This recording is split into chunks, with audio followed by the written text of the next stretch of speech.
I'm going to call the meeting to order and ask the city clerk to please call the roll. Councilmember Little. Here. Councilmember Sander. Here. Councilmember Budge is in the building but absent at this moment. Vice Mayor Gatewood. Here. Mayor Pulapati. Here. I'm going to ask the city clerk to announce the meeting video recording and playback schedule. The meeting of the Rancho Cordova City Council is recorded with closed captioning.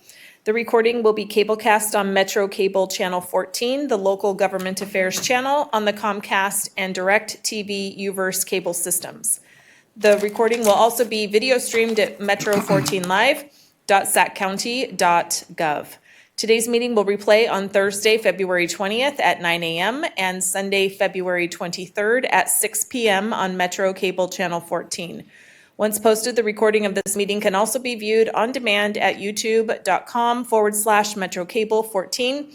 A DVD copy is also available from the City Clerk's Department, and a webcast of this meeting will be available on the city's website within 48 hours of adjournment of this meeting.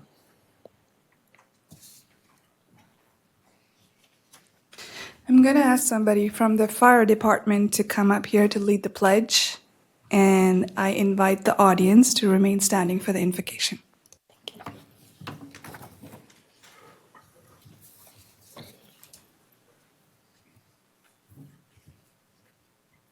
I pledge allegiance to the flag of the United States of America and to the republic for which it stands, one nation, under God, indivisible, with liberty and justice for all.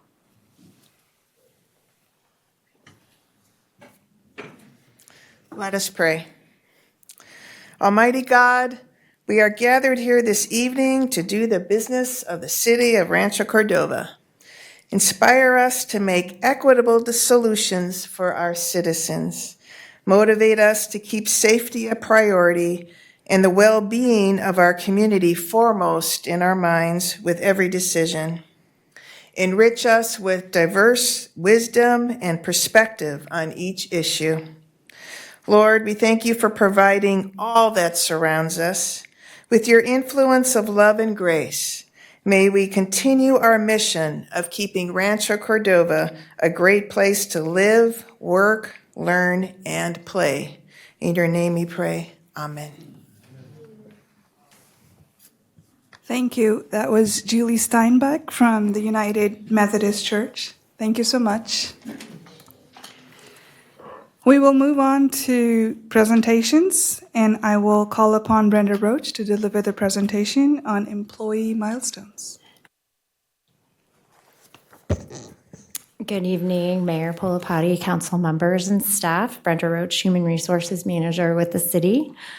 I'm excited to share with you this evening that we have 5 career milestones that we are celebrating this evening.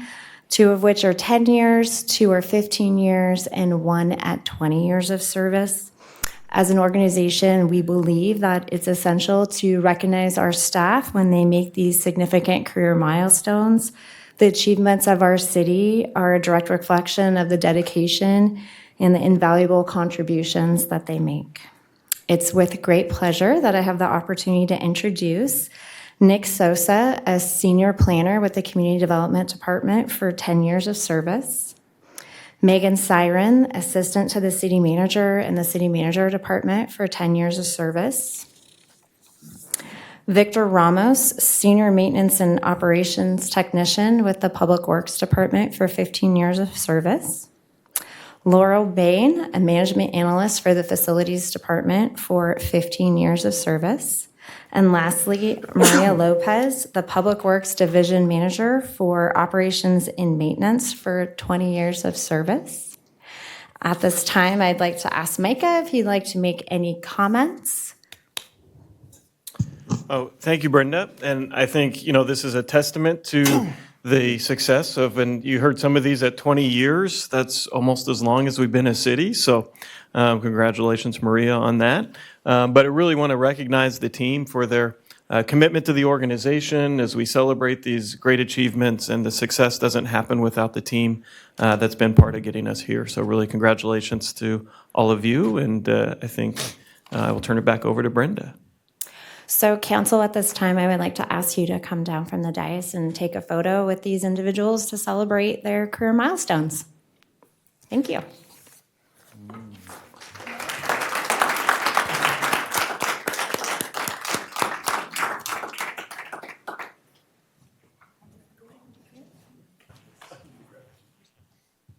You want to hold the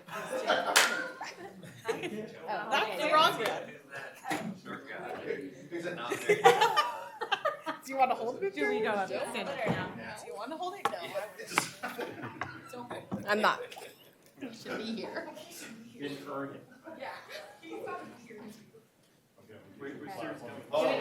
stretch in a little bit? Please? Come on, Mayor. Need a mayor. Yes. Right there. Lovely. Already 1, 2, 3. Lovely. Thank you. Thank you. Get out in the car. Is that one of your team? Run! so good. Leave quickly.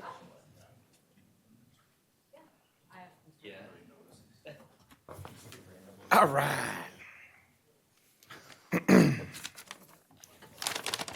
Thank you for the staff that lasted 10, 20 years. The limit would have been, what, 22 max? Yeah, well, I guess we'll have to wait till the 25th anniversary of the city to find the 25-year employee, so. I think there's only one candidate in the room. Well, David, I mean, yeah, I guess it's there a few as far as long-term, so I think Councilmember Sander and Stacy was pretty early in that too, so. Who is there any other employees left?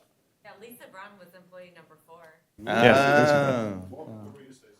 I'm 13, You're number 13. but there's a few before me. Yeah, that's why you're 13.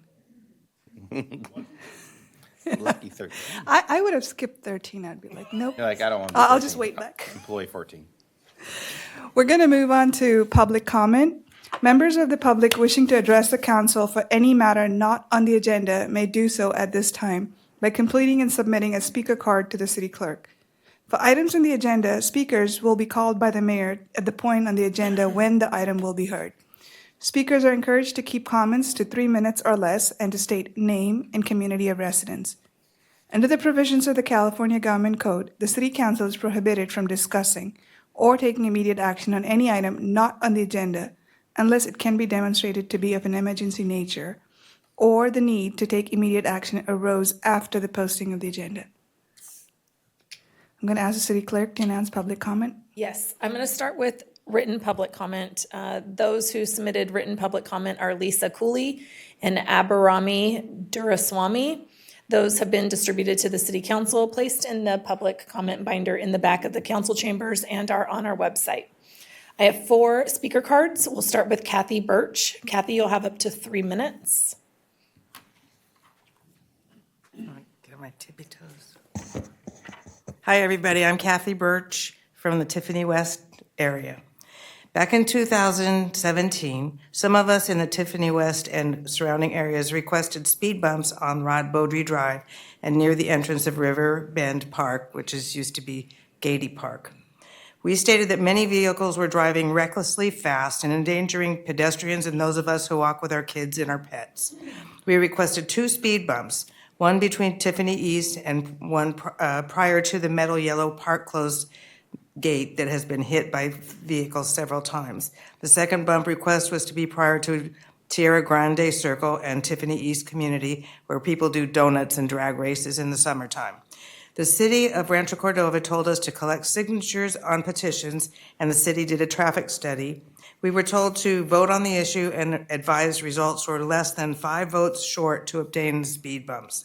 We were notified that a new traffic calming project would help slow traffic with cement bumpers separating the bike lanes from main traffic, and the city had received approximately $1.2 million to do the project.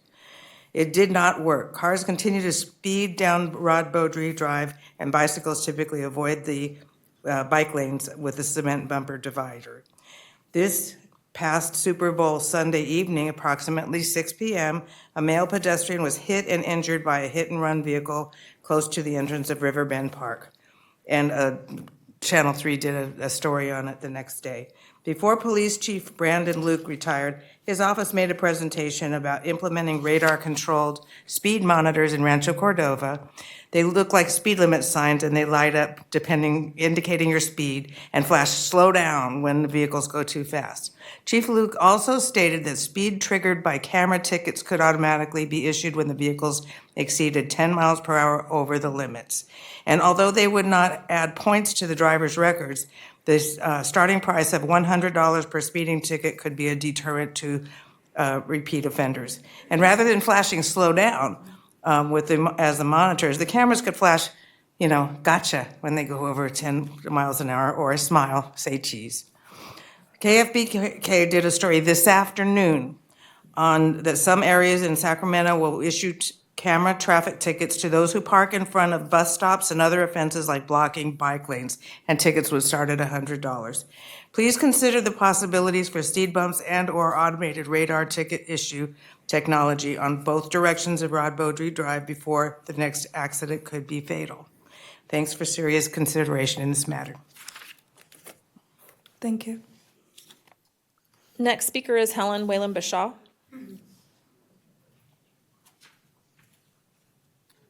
Greetings, I'm Helen Whalen-Bashaw. I've lived at my house since 1983, which is near Riverbend Park, which was Gaiety Park, or Goatee Park, the correct way of pronouncing it. I was interviewed by Channel 3. I happened to be walking my dogs, and some neighbors are with me. Since 1983, I had tried to get the park services to put in a speed bump. They wouldn't do it. I offered to pay for the speed bump. They wouldn't do it. They had so many people at night hit the gate that goes across so many times that they finally had to take it out and replace it with something heavier. I was also involved with trying to get rid of, not allow the calming on Rod Beaudry. And the reason I stated this, and we had a vote for speed bumps, that all I wanted were two, and where I wanted them was just outside the gate between, in the county part of Rod Beaudry and the entrance side to Tiffany Farms. Then I wanted the other one prior to the my street, which is low numbers on Tierra Grande Circle. The reason I wanted this is at night, during the nice weather, I hear the donuts being spun in front of the Tiffany Farms subdivision, and I also have witnessed the racing, that calming that they put in has given them a false sense of security that they start at the Tiffany Farms entrance and they go speeding after they drop the flag and they go flying up the street. It doesn't stop anything. Those protected bicycle lanes were put in because of one accident. It didn't meet the 45 mile per hour requirement under the feds to get the funding for it, because it's 25 miles per hour. The one accident they had was a child on a bicycle not obeying the sign, driving out of the high end of Tierra Grande, which is 2700 block, and hit an oncoming vehicle. The child was not injured, the bicycle was injured. And that is what they used as justification. What I said was, a person that gets injured never has their life again. It's devastating, destroys their lifestyle. When are we going to get smart, put in the 2 speed bumps that will slow people down, because it takes away the starting point for the racers. Thank you. The additional public comment I have is for a different item, so that's all the public comment we have for general public comment. Thank you. We're going to move on to council reports. Councilmember Little. Nothing to report today. Took a lot of great photos. That's it. We had our headshots and group photo, and it was painful. And I'm the only one that changed. Councilmember Sander. Very brief report. I've been participating in SACOG activities and regional SAN activities. Nothing particularly in terms of breaking news there. There is a debate once again at SACOG about whether or not and how much funds should be distributed by formula versus competition. I'll just say this in this room because no one else will hear this. We generally outcompete our peers in applications, so competition sort of favors us. And in general, that's the course I've taken and Linda took before me in that debate. But if you've got serious questions about that and how that works, I'm of course available to talk to you about it. Second thing is, I just came from a fireworks convention in Arizona, not at city expense, personal expense. There's a lot of really cool stuff out there. And the great thing to know is that we're already doing a lot of really cool stuff in Rancho Cordova on sort of the national standard. So the fact that we had like drones and fireworks together for our anniversary a couple of years ago, definitely that was cutting edge at the time. And the stuff we do now, for example, think of the Christmas tree lighting. Again, pretty cool. We could tell people about that there. They'd be like, wow, really? Your community supports that? And we do. We have a budget for it. We can afford it. It's a great benefit for our residents that we can perform at a higher level with regard to public entertainment. So, but there is other cool stuff we could do as well. So one of the things I learned about was some technology that you can use to enhance like players taking the field at a football game or a basketball game or a volleyball game or something like that, that we could probably implement and enhance sort of that athlete experience and spectator experience at a local athletic event. So there's a lot more to do, but it was just wanted to report it was a very fun trip, once again, on my dime. Because I got to blow things up and I didn't feel like, that was official city business. Did you get to watch any fireworks? A what? Oh, yeah. Oh. Probably the best 2 fireworks shows I've ever seen in my entire life. Oh, wow. I just saw in the past 3 days. Wow. They're unbelievable. They actually do it on a Navajo reservation in Arizona. So like the federal rules don't apply and it just makes everything easier to do. So they were just doing fireworks show after fireworks show after fireworks show, demonstrating different types of fireworks. But there are people shooting rockets and cannons and a variety of things. It's a shame you're not more active on social media, or we could have seen this. I do try to live my life off of social media to the greatest extent possible. Oh, well. But thank you, Madam Mayor. Councilmember Budge? Yes, thank you. And I apologize for being late.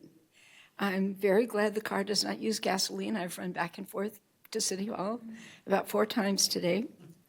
I would say that regional transit meeting was fairly quiet this time.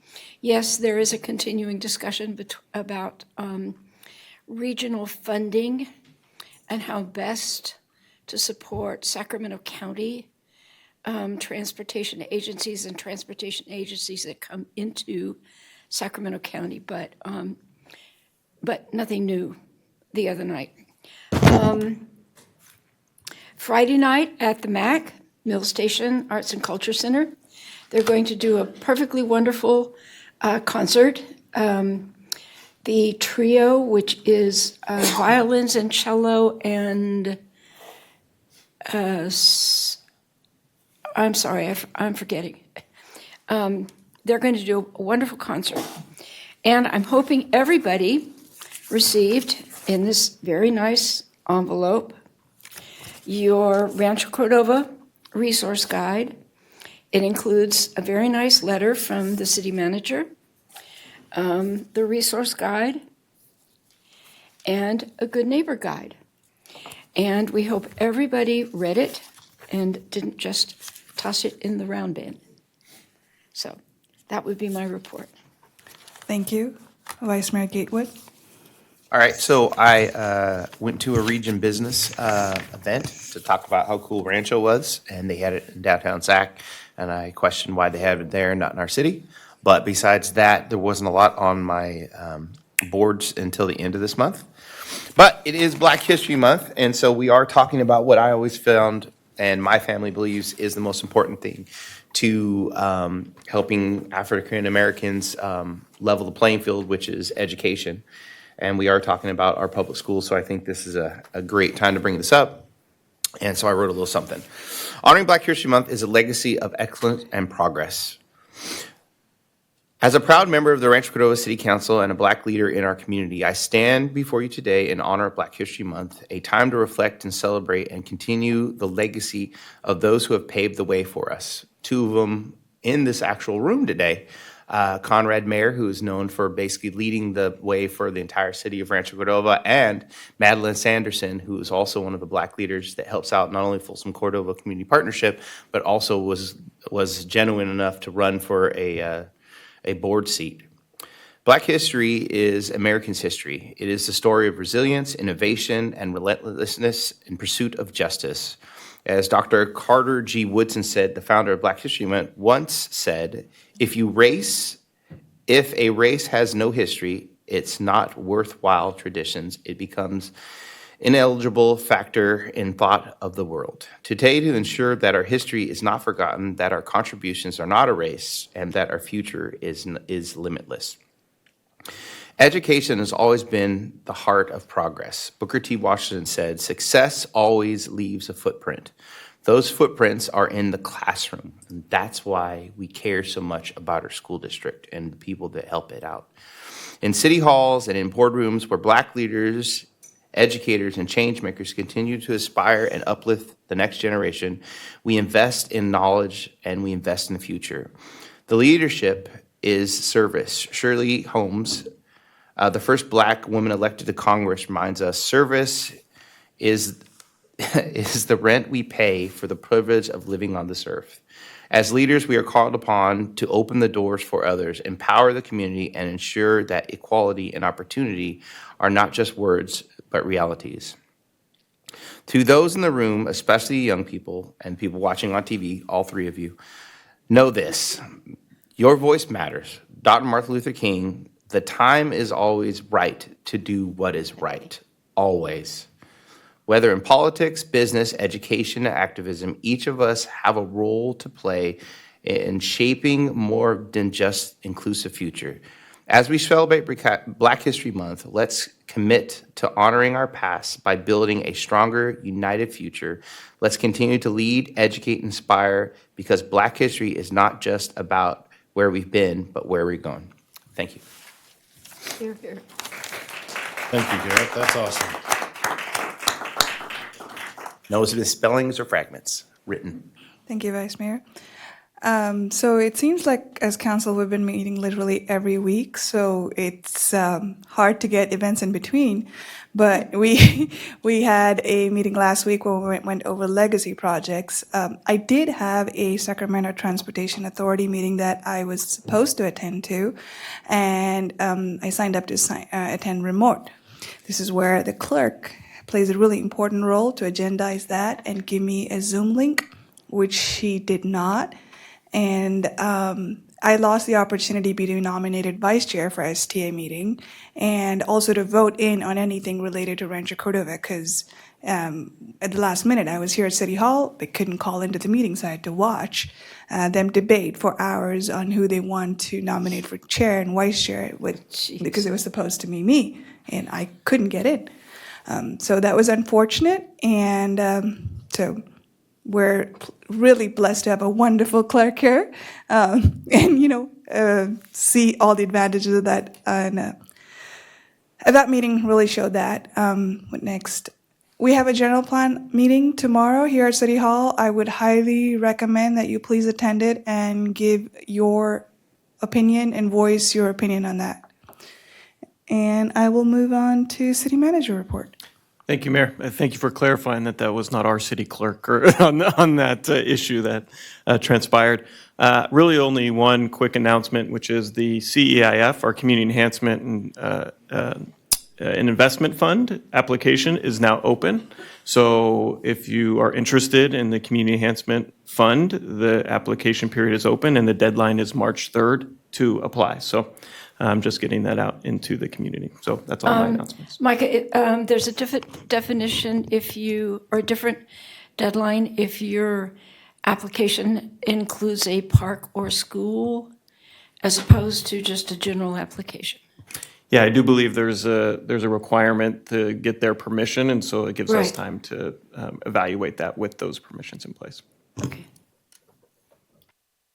With that, we're going to move on to agenda item 9, consent calendar items. Consent calendar items consist of matters deemed routine and non-controversial by staff unless a member of council wishes to pull an item for individual consideration. All items will be approved by one motion. Are there any items council wishes to pull from the consent calendar? City Clerk, is there any public comment on any of the items? There's no public comment. Hearing none, I will move approval of consent calendar items 9.1 and 9.2. Second. Okay. Roll call, Councilmember Sander, Aye. Councilmember Budge, Yes. Councilmember Little, Yeah. Vice Mayor Gatewood, Yep. Mayor Pulapati. Yes. I'm going to move on to consent public hearing items. Consent public hearing items consist of matters deemed routine and non-controversial by staff. Unless a member of council wishes to pull an item for individual consideration, all items will be approved by one motion. I'm going to ask the city clerk if there's any public comments on any of these. Can you open the public hearing first? I'm going to open the public hearing. There is no public comment. Okay, I'm going to close it. That's a public comment. Okay. Hearing nothing. I think we actually are going to request a continuance of this item from the staff and from the applicant team. So Okay. if I may, Madam Mayor, interrupt real quick to have Nick give a quick update on that On continuance the continuance, of this item. we got the fact that you want to continue it. Yes. That's good. Actually, if we continue to a date certain, Yeah. that would be part of the helpful direction that we receive. So what's the date, Nick, to continue to? Yes. Good evening, Mayor, Vice Mayor, and council members. Nick Sosa with the Planning Department. The applicant does request to continue the item to the March 17th meeting. They had some members of their team that wasn't able to make it tonight, so they'd like to continue the item to be ready for that council meeting. Do we need a motion or? Yes. Yes, please. So I will move that we continue item 10.1, the Jackson Properties Warehouse, to March the 7th. Second. 7? March 17th. 17, sorry. Second. Roll call, Vice Mayor Gatewood, Yep. Councilmember Budge, Yes. Councilmember Little, Yeah. Councilmember Sander, Aye. Mayor Pulapati. Yes. Thank you. I'm going to move on to public hearing items, and there are none. So we're going to move on to regular calendar items. And the first topic is 12.1, Planning Commission Regular Member Nomination and Selection. Sorry, I announced it for you, Stacy. That's fine. Darcy? Thank you, Darcy Gillard with Community Development. Madam Mayor, I do have a very brief presentation, We or we can can skip. forego that and go right into Vice Mayor Gatewood's nomination and motion. Awesome. All right, so I would like to, so first off, I would like you guys to introduce to Elliot Stevens, who's going to be my nomination. He's actually in the building today. Elliot Stevens is what I always say Rancho Cordova is, a homegrown person that grew up in Rancho Cordova, actually came back to Rancho Cordova, got a degree, is a lawyer, and I always find that amazing people that went all the way through the feeling of starting at the smallest level and going through college and then coming back and choosing to grow up their family here. He has a ginormous family. I believe his wife is with him today? No? Mother. Oh, Hey, she looks very young. Can you guys stand up?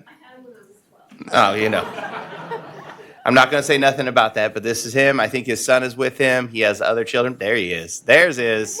Hey. So I am excited to have the opportunity. He came in before we wanted to nominate him, but we were trying to get another planner in, and I think there'd be an excellent opportunity to nominate Ellis Stevens.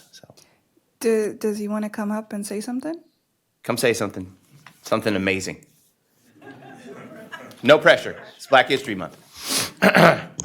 Good evening, Mayor Pulapati, Vice Mayor Gatewood, council members, and other people in the audience and in the meeting today. My name is Elliot Stevenson. It's very nice to be here. I'm excited about the nomination for a city council or city planning commission, just because I want to give back to my community like Vice Mayor Gatewood said, I've been here since a small child, and I could be anywhere in the world, but I love being in Rancho Cordova. So thank you for having me, and thank you for the nomination this evening. Are you a Cordova grad? No, ma'am, I did not graduate from Cordova High School. I went to Cordova Meadows and then went to Mills, and then we moved, and so I went to high school at Wood Creek High School, and then moved back later on as an adult. But my mother, she's 1974 Cordova, so she's been here Great. quite some time also. Okay. Did you know Conrad? Did you know Conrad? All right. Thank you. Thank you. Thank you. Thank you for stepping up to give back. Council, do you have any comments or questions? Do we have a motion? So moved. Second. Roll call, please. First, we need to do public comment. Oh. And is the motion by Garrett, or is he just putting forth his nomination name? He puts forth his nomination, and then there's a motion in a second. He Okay. was kind of late to it, so Linda jumped on it. Yes, okay, just verifying, thank you. Hey, Linda? We have no public comment. Is there anybody who wants to deliver public comment on this item? No, okay. Roll call. Councilmember Budge. Yes. Vice Mayor Gatewood. Yep. Councilmember Little. Yes. Councilmember Sander. Aye. Mayor Pulapati. Yes. Thank you. Congratulations. Congratulations. Here, here.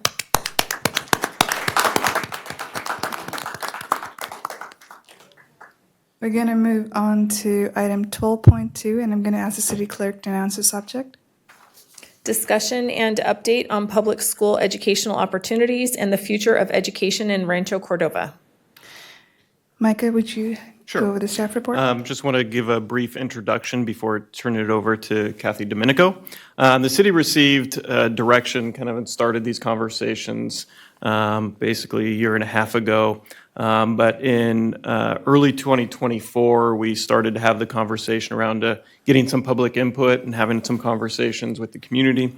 During that time, after that, there were a few bonds and different ballot measures that were put on the ballot for the November timeframe, and so we put a little pause in those conversations. But really today is about getting into a conversation and restarting those conversations again. So it's been a little bit since we've had this conversation, so wanted to make sure we checked in with all of you before we started that conversation and asked the team that's with us today to present kind of where their thoughts are and evaluating the different aspects moving forward and get direction from you as far as taking those next steps. So with that, I will pass it on to Kathy Domenico. Thank you, Micah.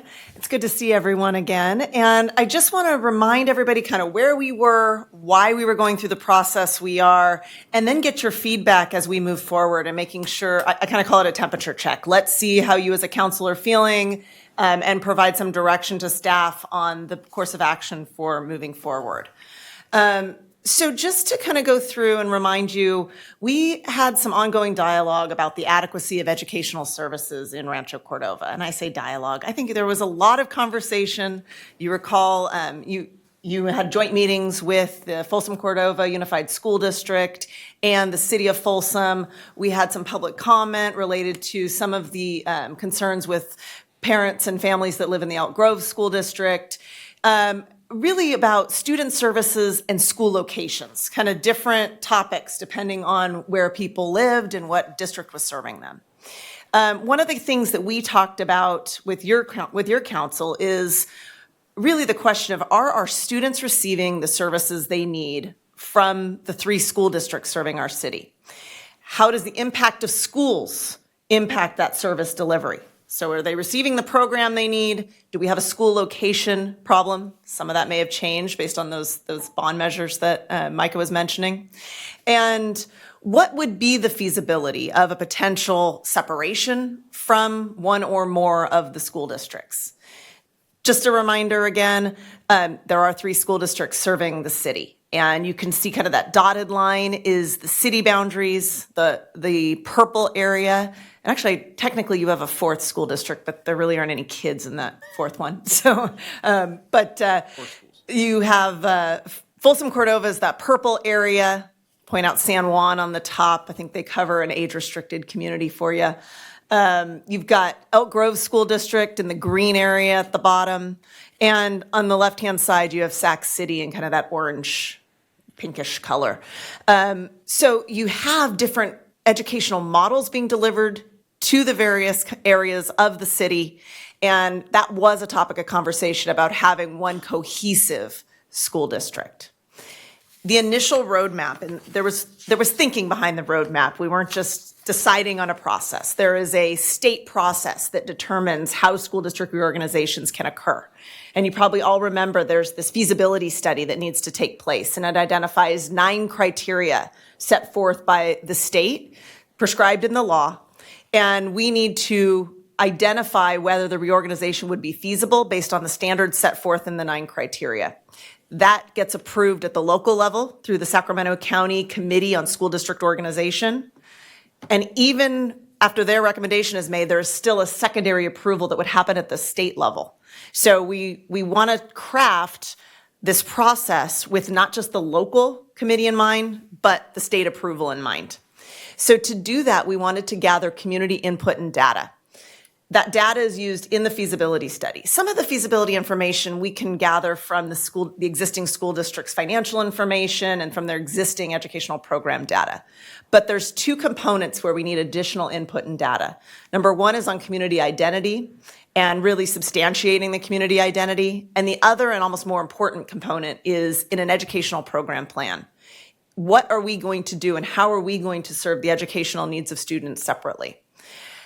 In the course of this research, we may also find that there are educational program models that could be implemented by the existing school districts, and we can use that data to advocate for what our students need, as well as some preferences in the families and communities and families and parents in our area as to what they want to see as far as school location and educational models. So we were going to use this kind of community outreach plan to gather that input, gather that data, bring that information back to your council to help inform our next steps. We're going to use that data to help design an educational program plan. That plan could be something used in a reorganization feasibility study or used for informing or advocating for our students. And again, return to council for the next steps as we move forward. As Micah mentioned, we paused that step, the community outreach step, pending the outcome of the various elections. As we look to move forward, we are recommending we conduct those focus groups and re-engage the community. We want to conduct sessions in each of the 3 separate districts. So we would conduct a session in Folsom Cordova. Because of the size of it, it might end up being 2 different sessions. Conduct a session in the Elk Grove boundaries and conduct a session in the Sac City boundaries. I'm anticipating that we may have different feedback based on what's happening in those individual districts.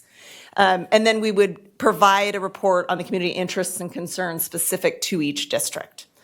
We would follow that up with a community survey with the questions informed based on focus groups. And this isn't an informal kind of survey monkey type survey. This would be a professional survey conducted so that you would be able to rely on the data. And it would be a representative sample of your community. We would also want to include some of that geographic location so that we understand, again, is there something different? Are there different opinions based on which school district the families are in, the community members are in? So that survey would be conducted following the focus groups. I don't envision the survey process as that lengthy. Basically, while we're developing the focus groups, we can start informing the questions on the survey so that shortly after the focus groups are completed, we can get that survey in the field and get data together within a few weeks. As I mentioned and alluded to, there are several potential outcomes. We could use that feedback to enhance services for students and families and use that as an advocacy measure. We could use that to introduce new services. We can use that data to advise on school locations and advocate for those school locations. Or we could explore school district options, which would be launching a standalone Rancho Cordova school district, possibly encompassing the entire city, or some variation, maybe 1 or 2 or all 3 of the school districts. The other option, of course, is to maintain the status quo. We could receive feedback from the community that everybody's pleased with the educational program, and the recommendation would be to maintain the status quo. With that refresher, I would like to check in with the council and kind of get some feedback and direction on how we want to move forward with this process. Can I go first? Can, but first I'd like to really appreciate of how concise and That was fast your presentation was, so thank you. Yes, Vice Mayor. Okay.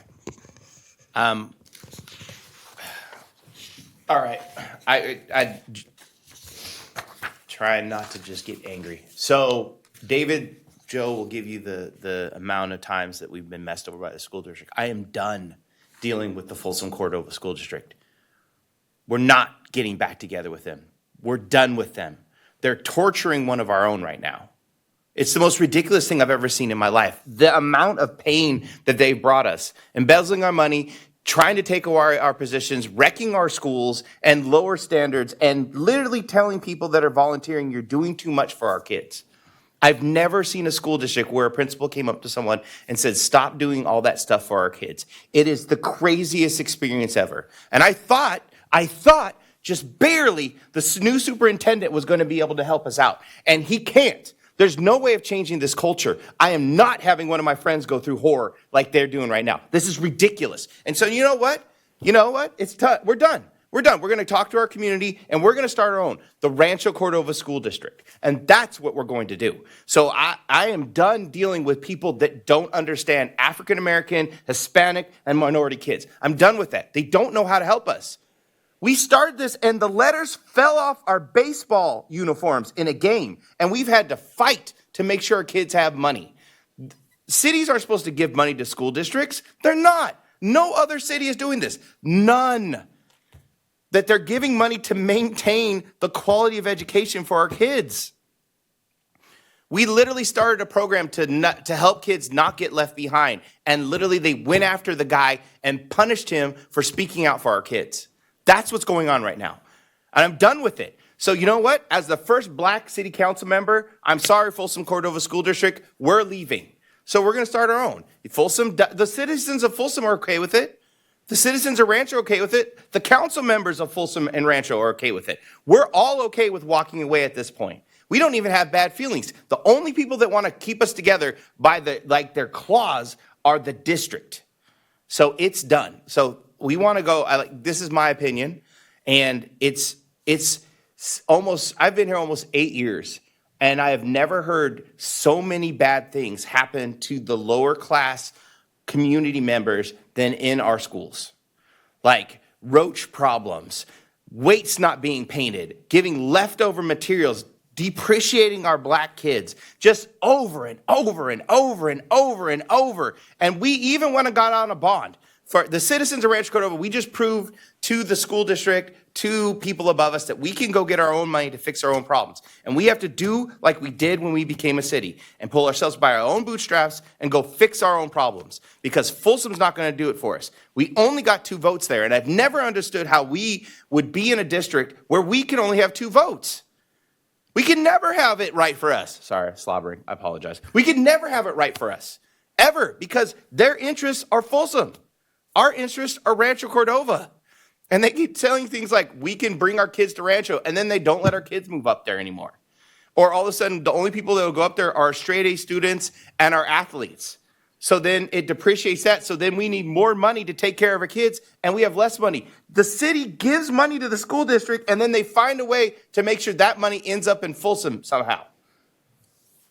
So that being said, at this point, I think the best thing is, instead of having us have this big giant fight, is to go do the study, put everything together. But really the course is we walk away from this situation, because in the end, if we separate, we can have our own money, our own discussions, and I can guarantee the Rancho Cordova citizens that will stand up to be the Rancho Cordova School District will care the most about Rancho Cordova kids, because that's where this energy needs to be happening. Because I am not seeing another generation of kids of Rancho Cordova get left behind. And that's what they're doing. Not a lot of, we are the ones that started free college, and we still don't fill out that program. We did. The city council of Rancho Cordova started that. And then the state picked it up after we did it, because we cared that much about our kids. And we still haven't sold out of all that money that we had. on our areas that need more love. That's what I'm going to call them from now on, not the the areas that need more love. The schools have to be our partners. They fight us on everything, every little thing. You never fight people that want to give you money. David's bent over backwards trying to pick the school district, and it's just been cumbersome. And I'm tired of having people come at me because they're in pain. So I think it's time for us to try something new. I think the best decision for us, because it's not going to get any better. It doesn't matter what we show them. They literally gave us a report, and thank you for putting that amazing report together. And it said how they demonstrated basic, inability to deliver the same programs at the different schools. It was crazy what you gave. And no one's been like, here's the report, we're going to fix all these things. They're like, oh, we're going to try to address some things. They have a room at one of the schools called the cockroach room, because if you put your bag down, a cockroach comes home with you. How is that a good place to have a school? They have a school where kids constantly get hit by cars because they haven't put in the proper signage yet. Like, it's crazy the stuff we're dealing with now. And I've seen it for too long. So, I digress. At this point, I'm overly emotional about this because I've been fighting too long. And one of my friends has been going through pain that he never deserved. You never deserved that. You are the right person for that job, and you're the most caring person in our community, and you take care of the black kids in our community, and you make sure they get through their education. And I've had tons of them come back to me, and I am sorry that these horribly racist individuals are attacking you for protecting us.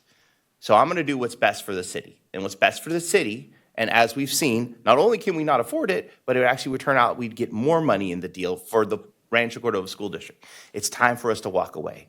Let's be the leaders of our own destiny. Let's put this together, and let's build the Rancho Cordova School District. We are stable, we are growing, and we have money. Yes, we need to pick up Elk Grove eventually, and we need to get San Juan, but let's start at home, and let's get the Rancho Cordova School District on the right path. Because all the reports say that we'd be better off. And the other side of the coin is the citizens of Folsom aren't fighting this. The Folsom Council isn't fighting this. The only one is these people at a district that we need to walk away from. So that's where I'm at.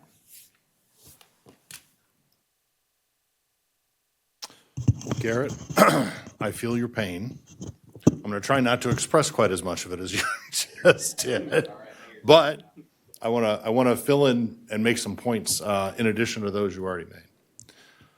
There was a time before I lived here when you could say Rancho Cordova was the Folsom of the Sacramento area.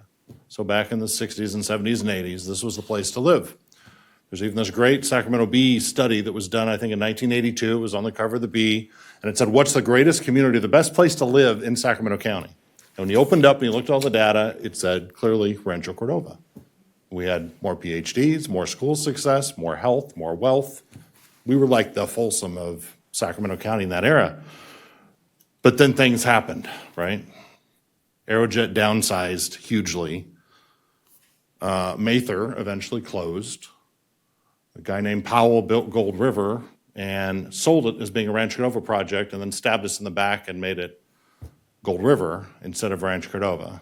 So it stole a lot of our wealthier residents from us, people who would have kept our community going and whole, and moved that Gold River to a different school district. And the Folsom of the time was actually okay with that, although the Rancho Cordova before that had supported Folsom schools. When we were the Folsom of the 60s and 70s, we funded them. And then that reversed. So that's kind of the framing. In 2002, we became a city. We quickly identified, what are our priorities as a community? And sort of number one is obvious to everyone, I think, public safety. And we have made an enormous amount of progress on public safety. But when you look at what is most impactful and important to a community after public safety, number two is education. It's the schools. And it's not just for people who have kids, it's for people who want to enjoy the things that kids do. So if you're a community that is perfectly safe, but your schools aren't any good, you are really, really crippled. You are really damaged as a community and unable to reach your potential. And so for as long as I've been in leadership in this community, for 25 years roughly, and some have been here longer, this has been the battle we have fought. And time after time, I've heard the same thing. Oh, just wait. There's this program coming. Oh, just wait. There's a change coming. It's been 25 years. No real change in outcome in 25 years. And by some measures, maybe worse. So the status quo is just not good enough. I think we have to do this study because the alternative is to once again do nothing, hope for the best, support them in what they're doing, and hope that somehow what I consider a broken bureaucracy is able to right itself and do the right things for our kids. But given some obvious signs, which Garrett just outlined, of a broken bureaucracy, I don't think, in my heart, I don't think it's possible because there are such serious inequities here. I have to say, there are some really great people working in our schools. There are great teachers, there are great administrators. We've had great successes. You know, we passed bonds to repeatedly support them. We've had some great sports facilities, for example. But overall, we have not seen an improvement in our schools. And so you do not have to look far or hard to see those inequities. When recent bond proceeds that are paid for by both Rancho Cordova residents and Folsom residents are used to build $70 million elementary schools that look like a palace for the wealthiest residents of this district, when we're dealing with 70-year-old schools with conditions like Garrett just described, 70-year-old schools in Rancho Cordova, brand new, state-of-the-art, palace-like schools for the richest kids in this district. That's not an equitable situation. And if you look at how this bureaucracy often operates and how it functions, we're not setting high expectations on this end of the district. If I had to say one problem that we've got, it's that. The expectations at the two ends of the district are wildly different. In some cases, maybe for, very heartfelt reasons. I think there are people who do education and work in this district on the Rancho Cordova side who think, oh, those poor kids, they can't possibly, do what we expect of them. So we just need to, make the standards lower, which is exactly the wrong thing to do. You have to make the expectations higher for the kid with a challenge because life is not going to set a lower bar for them. Life is going to set a higher bar for them. We have to have those expectations of them. We have to have the investments in them. And as I sit here right now, and just over this weekend, I looked up, what is the math at grade level passing rate, the grade level math rate at Cordova High School? It's 21%. 21% of kids at Cordova High School are at state standards for math. Where would anyone say that is an adequate situation? I know testing isn't perfect, but these are the measures we have. These are the measures that people see when they're trying to decide where to live and raise their family and invest and keep their kids, give their kids the best opportunity. They see things like greatschools.org that do not make us look good as a community. That is part of this crippling blow. The model of education that exists in Folsom probably works very well on the Folsom end of the district. I sort of suspect that's how the entire model is designed, to serve that demographic and those groups. But that model applied here is not going to work. And I don't think this bureaucracy is capable of taking that step and making this change. Conrad, you have been such an outstanding representative of this community and stood up for everything that we absolutely need to do for the most challenged kids in this community.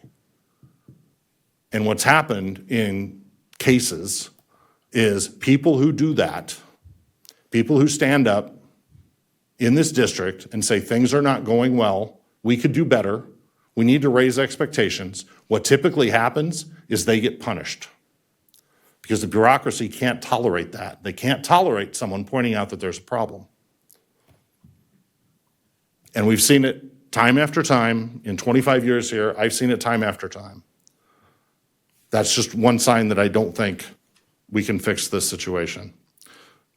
There's another problem we've got that I haven't mentioned, but I wanted to, and that's how people who live in Rancho Cordova, hoping the best for their kids, often choose to send those kids to a district school in Folsom rather than Rancho Cordova. So rough estimate over the past 20 years is that we typically have 400 plus or minus kids who are doing that. They should be in a Cordova school. Parents have decided they're not good enough because of great scores, greatschools.org or whatever measure they're using, and they send them to Folsom. And then ridiculous things happen. A state championship is won by a Folsom team, and the majority of the people on the team are from Rancho Cordova. It's so bad in some sports, like girls softball a couple years ago, because we have Cordova girls softball does a great job, and kids who live here are engaged in that organization. But a couple years ago, kids in that organization, the high school kids in that organization said, oh, we have two Cordova teams. We have the Cordova high school team, we call that Cordova A, and then we have the Folsom high school team, which is all Rancho Cordova girls, that's Cordova B. I don't know how we heal ourselves and balance ourselves and make ourselves healthy in schools without somehow exploring the separation. So I also want to thank the consultants for bringing out some numbers that frankly shocked, I think, all of us when we heard them just over a year ago. Things about the tenure of teachers, the experience of teachers on our end of the district versus the others, in addition to facility and overall performance. So with that, I know we've got to make a change. I think as a leader in this community, this is not an easy one to make. This is a hard one to make. But I can tell you after 25 years of trying to push the button for change and make a difference for our kids, I think this is the only option we've got left. Thank you, Madam Mayor. Councilmember Budge. So it's very difficult, but I have to agree with both David and Garrett. Things are so opposite today than the way they used to be. In the past, the majority of the school board members were Rancho Cordova residents. And we had 3 school board members for decades who were Rancho Cordova residents. And granted, Folsom was not growing very much, but Rancho also was a very small place. And so they basically supported both ends of the district.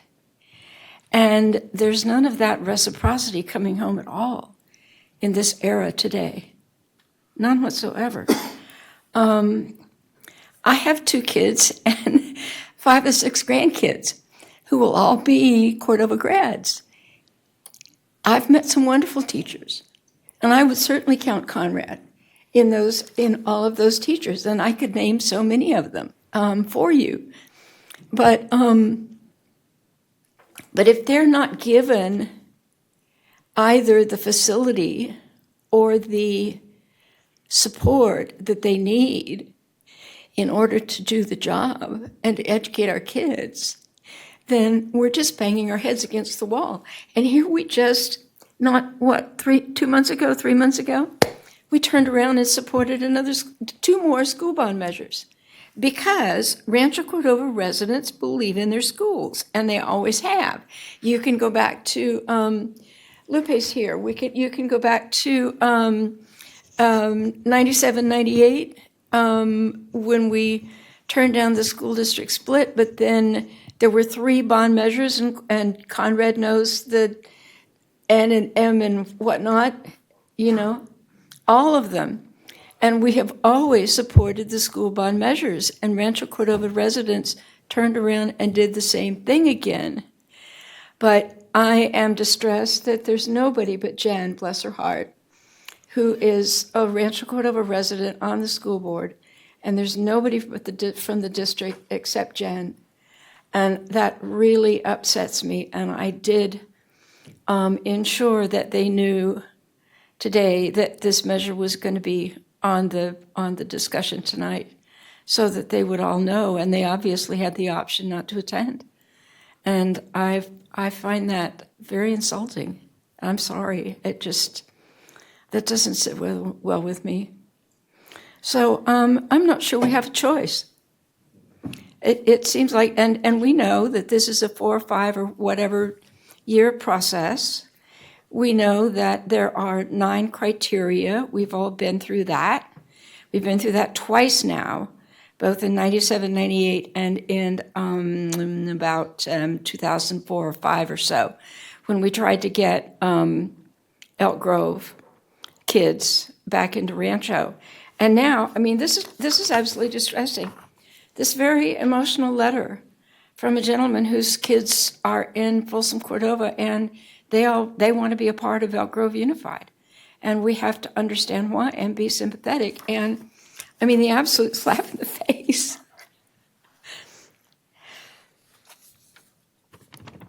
Folsom Cordova Unified School District, they're an after district, invites proposals from contractors for a lease-back contract for a new combined high school and middle school located in the Folsom planning area. This project will be constructed in multiple phases. This request for proposals is for phase 1 only. So, okay, guys. We sat there in those meetings, and nobody ever gave us a really good answer for when they would build the school, Morrison and whatever we're going to call the high school, I don't remember, and the library in Rio. And here they are going out for proposals for the new high school in Folsom. So I think it's a dreadful insult, and I appreciate the 2 people on the school board who are trying to support us, and but I think we're all barking up the wrong tree. Councilmember Little? Yeah, so I don't have kids that I know of. That could change by next meeting, but probably not.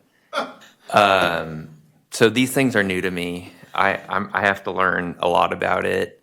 And the boring stuff, the numbers, school funding, how screwed most school districts are. I've got friends on both boards. I've been talking with them a lot.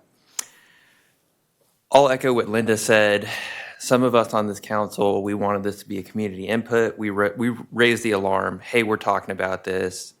Put up or shut up. And the fact that we really don't, to my knowledge, have anyone here who's prepared to talk about it from either Elk Grove USD or FCUSD, who are the 2 primary ones, because I will say there's zero appetite in Lincoln Village at the moment in joining One Rancho. They just really like their FCUSD schools. That's the feedback I got. Of course, they're telling me, blow it up FCUSD. They don't care. Their kids don't go to school there. But what I've been getting is this is probably not going to involve the western side of the city. There's significant concerns with if we do an independent school district. Federal funding right now is in crisis. Nothing can be guaranteed. I think the status quo is unworkable. It's clear a split's going to happen. Inevitably, it just financially doesn't work right now. Are we going to be a landlocked school district where we're just screwed by how these funding formulas work? And that's a lot of the feedback I'm getting is like, totally Rancho Cordova, I know what you mean. I would do this too, but we've penciled it out and it may not work out. So I really want to make sure we do our due diligence with that. And that could just be me being unsure because I'm late to the game. And we talked about this before I came on council. If we're talking about getting areas from Elk Grove Unified in the future and joining them in a new Rancho with the old FCUSD boundaries, I've been told by my colleagues on the board there, FU, either do it in 365 days from now or it's never going to happen because we're breaking ground on a bunch of stuff and it is what it is. Like I said, I'm a newbie to all of these stuff, and I'm also very concerned about administrative overhead created by creating 2 school districts where there used to be one.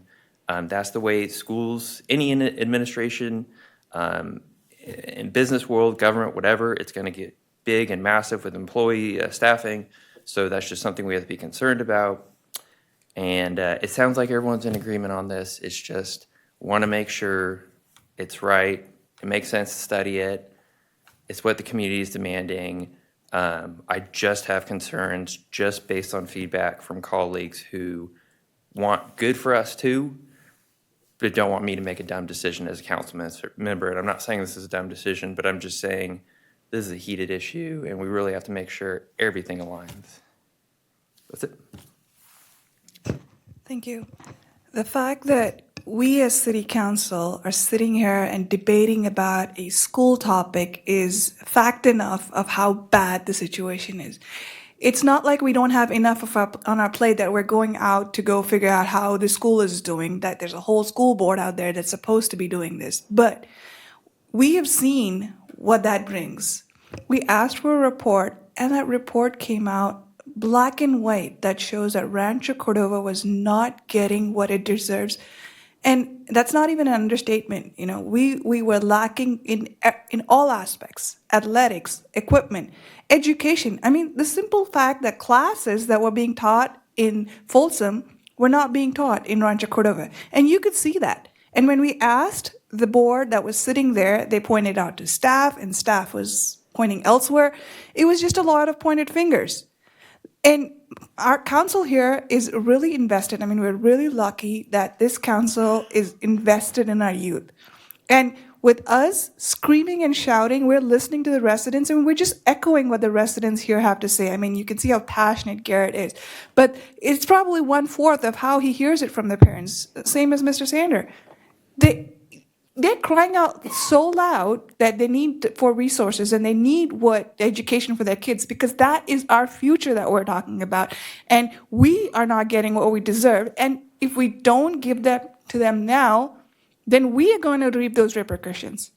So I think our council is very clear on the direction that we need to go.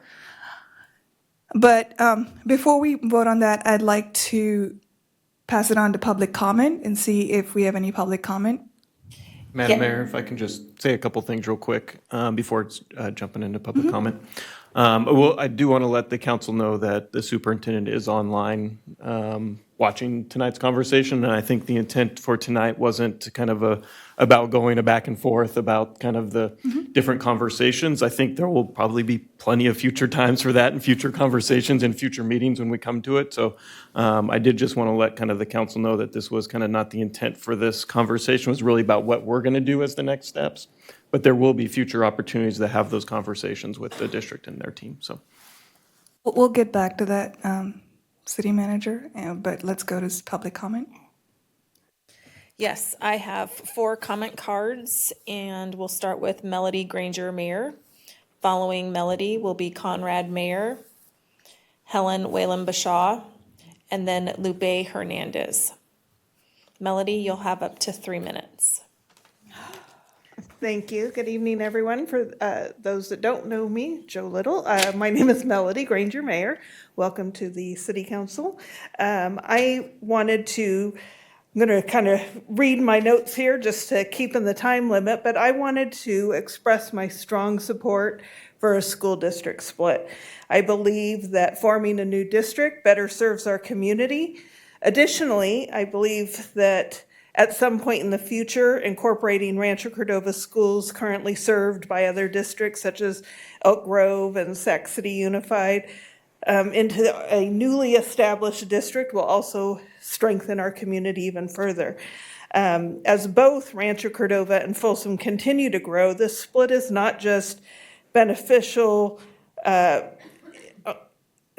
one side or the other. I believe it's essential to ensuring better education and stronger communities and greater local control in both communities.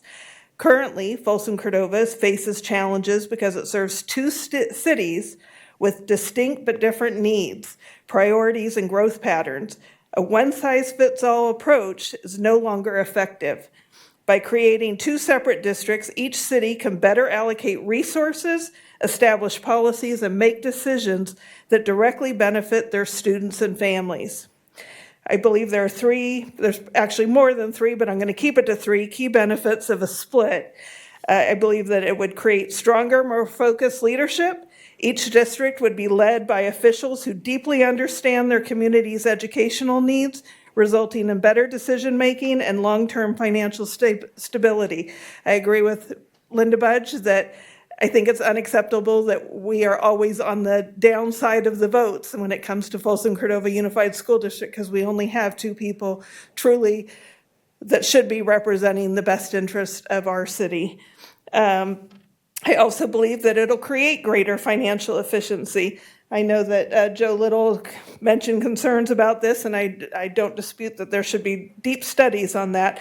But I do believe that in the long run, instead of stretching resources to accommodate competing priorities, each district could tailor its budget to directly serve its students in the best way possible, specific to the needs that that community has.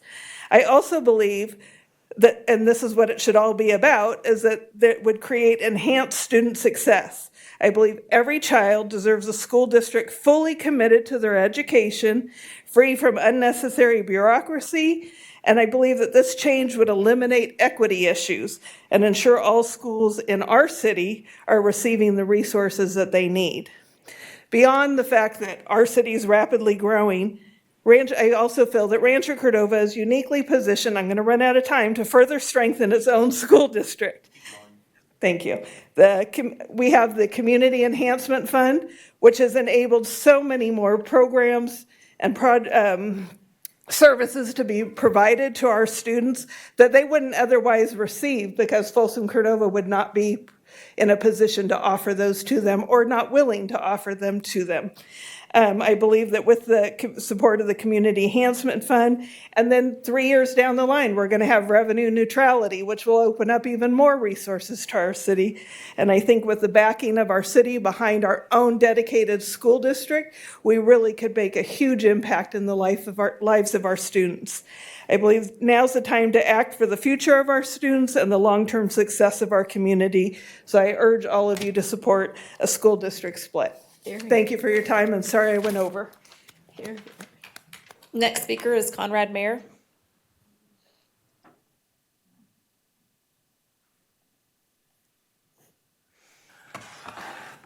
Good evening, Mayors Polipati and new council member, Mr. Little. My name is Conrad Mayer, and I heard 25 years floating around like that was some large amount of time. My family moved here from McClellan Air Force Base in North Highlands in 1967, right down the street from Mr. Stevenson's mother, which I thought was his wife as well. I had to watch this time. I entered this community having to do community service. When I was in third grade, my dad, myself, we were out at Cordovaville Elementary School laying down sod because our school district was short on funds and planning for the Cordovaville School. And with the help of Josie Steelman, she was able to get a large donation of sod that we as sons and fathers and others in the community laid down so that we could actually have some playing surfaces at the elementary school that we were. Josie was on the school board at the time. Yes, she was. Since then, I have been on numerous committees, boards, in order to do my part in raising the expectation of Cordova High and a bunch of the schools within our community. I served on the REACH committee with Ms. Lupe Hernandez back here when she and her husband invited me, and REACH basically standed for raising the expectation at Cordova High back in 2005, and then we had REACH raising expectation at Cordova High School in 2015. I've served on several bond oversight committees, and when I had aged out of that, I was appointed by the city as a representative, served on the educational compact with the city, Growing Strong Neighborhoods Educational Task Force, School Districts Positive Behavior Intervention Support, which is the PBIS program, the Community Readers Program, Team 650, Team 2006, the Folsom Cordova Unified School District SAR Board, the ethnic sensitivity training that the school district gave after an incident up in Folsom, the Equity Advisory Committee, the professional development workshops that they've given, on and on and on with numerous PTAs. And after all of that, we're here. Still haven't really accomplished anything. I think at best, we reached for mediocrity. And I know since we've become a city, that is no longer acceptable. And that is why I feel strongly moving forward for the split, as my wife had said, with many of her succinct points. All of them I am in favor of and supportive of. And I have a lot of history. Please wrap up your comments. And when I was a first-year chamber leadership committee, one of the strongest things that we wanted to do was fix Cordova High School. And I don't think we've accomplished that yet. So thank you. And I too am sorry for being so long.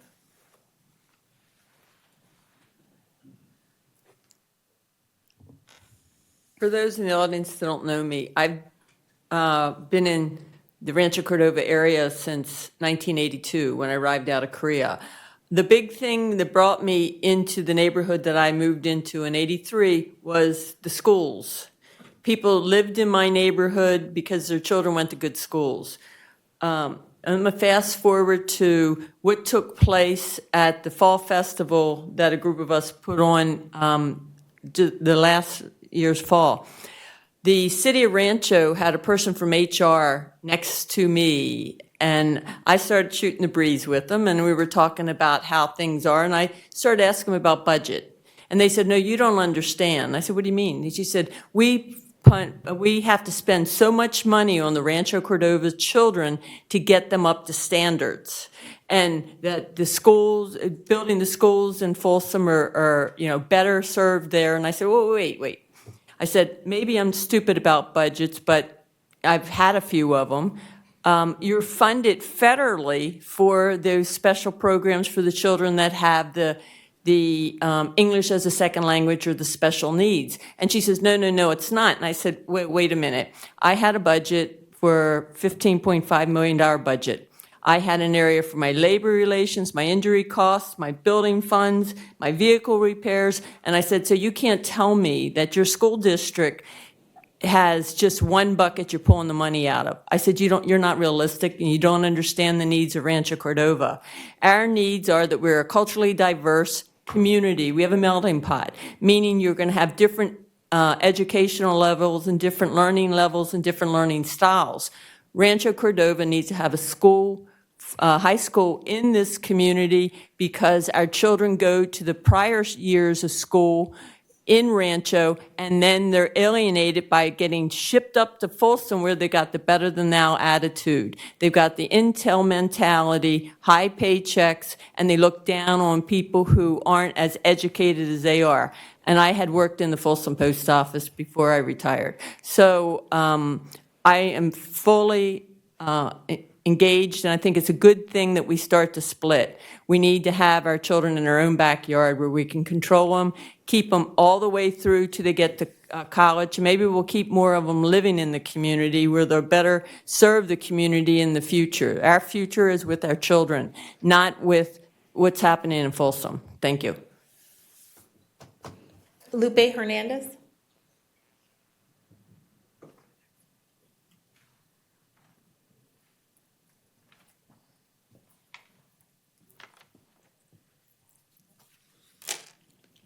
Good afternoon, Mayor. Hello, Mr. Little. My name is Lupe Treviso Hernandez, and I've lived in Rancho Cordova 49 years. We came to Rancho, my husband and I came to Rancho because of low-income housing. In 1976. The one thing that we've learned since being here is that there is a diverse community, but back then when we first got here, it was Vietnamese individuals, refugees that had arrived. And Rancho wasn't equipped, ready, or able to help these folks until there were programs in place to help the children And when you have first generations that are having to interpret for their parents, whatever level that may be, very little children, and sometimes they're pulled out of school because they're the oldest child and they have to take care of the littlest ones, and then they do homeschool. And this happens with many minority people of color. That's what they do. They rely on the oldest children to take care of the littlest ones. Sometimes there's no babysitters, there's no caregiver to provide care for those children. But either way, sometimes those children do find a way to graduate. They do graduate, they go back to college, and they graduate from Sac State. I know one particular family in mind, the Mauricio family in the White Rock area. That's exactly what happened to them. They're all now citizens. They're all engaged in their own private business. They survived. They bought a house. They've benefited from many programs in Rancho Cordova, and so have our family as well. And we tell families the programs that are available to them, resources.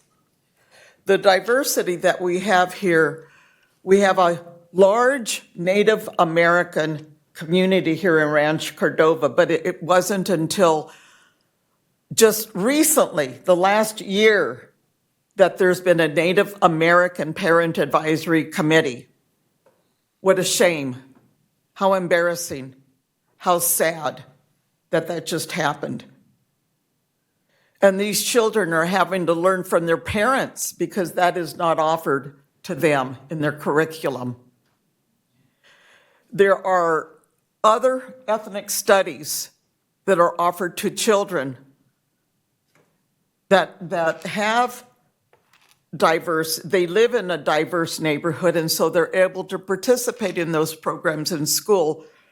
But it's not exactly what we feel is needed.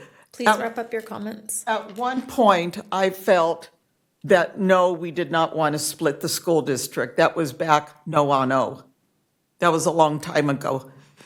And I do want to say that, and I agree with Melody and with Conrad. And I have to express that, why is it that parents in 101-degree heat have to rebuild, replace, and renovate the stadium at Cordova High School in 1997? That's what we did, because there were no funds, no money. There was nothing available for the high school to repair, and it was splintered wood all the way through. Okay, what I want to say is that the divide, yes, it's going to create a duplication of services and administration.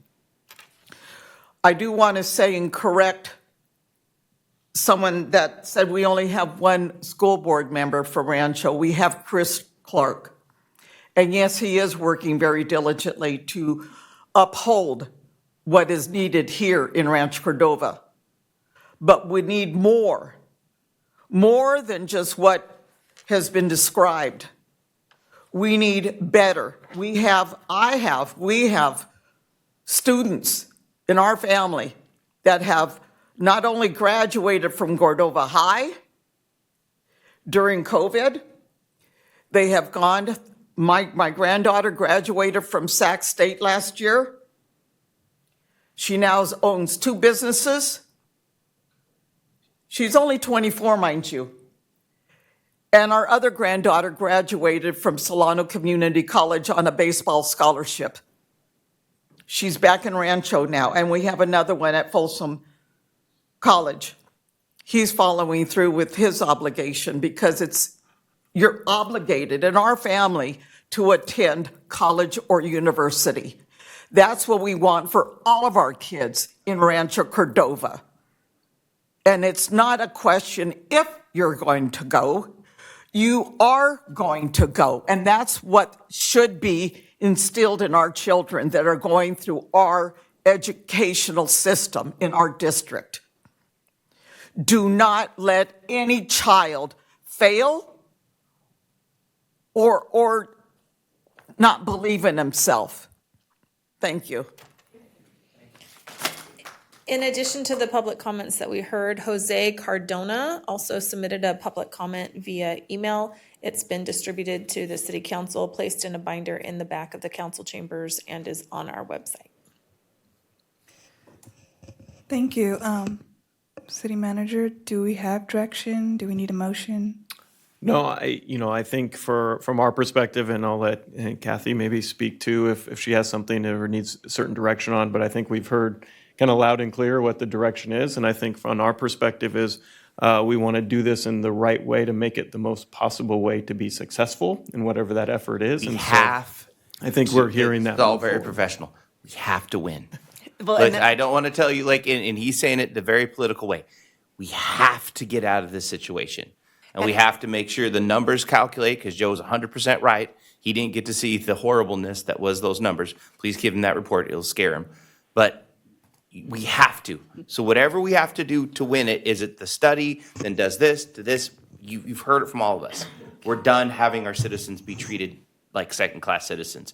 I'm done having parents feeling like they need to say that, like that kids are getting left behind. We're not doing this anymore. Actually, Garrett, that's a really good point. Joe needs he needs the study and whatever that, both the original study as well as whatever the revised copy was, where they figured out they gave us the wrong data. And we need to engage our residents on this. Yeah. You know, if you do kind of the minimal look at like, how are things going, just like take high schools, and you go to like the Cordova High website and you click on something, anything, and then you compare it to like a Folsom or a Vista High School, you will see it's like an entirely different world. If you go and look at district news releases and what they're talking about, the ratio of Folsom High Schools versus Rancho Cordova schools, or Folsom schools versus Rancho Cordova schools being mentioned, is off the chart. There's no equity in how they even report what's happening. If you look at something like Riverview STEM, huge success in Rancho Cordova, and no one's figured out how to leverage that and make it a bigger success than it is. It's just viewed as like some kind of anomaly, and that happened in Rancho Cordova, but we don't know how to expand on that. They're not using the IB programs in Mitchell and Cordova. If the inequity is so great that, if I was on the board, and I know there are board members like Jen Larrett who would do this, but I would say scrape every penny out of that budget that you possibly can and send it to the kids that need it the most in Rancho Cordova and to Folsom to the extent they have schools with that issue. Do that, but that's not what's been done. Mm-mm. So we've got to talk to our residents about those kind of issues and help them understand if they don't know already, sort of the challenges we have. Because otherwise, we could get derailed by the public politics of it. Right. Or an outside party coming in and trying to derail this study. It's really sad that we continue to support the district and pass bond measures. But, the proof is in the pudding. What do we get for that? And the minute we start becoming successful, because I know we are a bootstrap city, we always pull ourselves up, then Lincoln Village on that side will want to come over because they'll see we're doing good things, right? It's no one, the Elk Grove side's like, well, I don't want to join because look at that. Look how badly they're being treated. Well, once they're like, oh, they're building a new high school. Oh, look how their test scores are going up. Oh, look, their sports programs are doing better. Oh, look how the city's engaging them. Well, we want to be that. We don't want to be left out here in the middle of nowhere. That's what we want to see. We want them begging to come in because of what a great experience. And you did that as a city.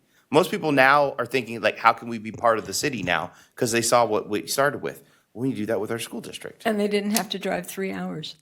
God, it's so terrible. And one other comment I want to make, we have to be careful in this process, this transition, that we don't make things far worse than we need to. Right. Because we're not abandoning the kids, we're not abandoning our families, we're seeking something better for them. Is there going to be pain with change? There always is, it's inevitable. But we have to figure out how to minimize that and to not make the good people who are in the district, the Conrad mayors of the world, not feel like they're being abandoned or blamed for this. Because in reality, they're the ones the good people in this district are the ones who are inspiring us to do this. Right. But look at the numbers. Yeah, and David, that's such a good point.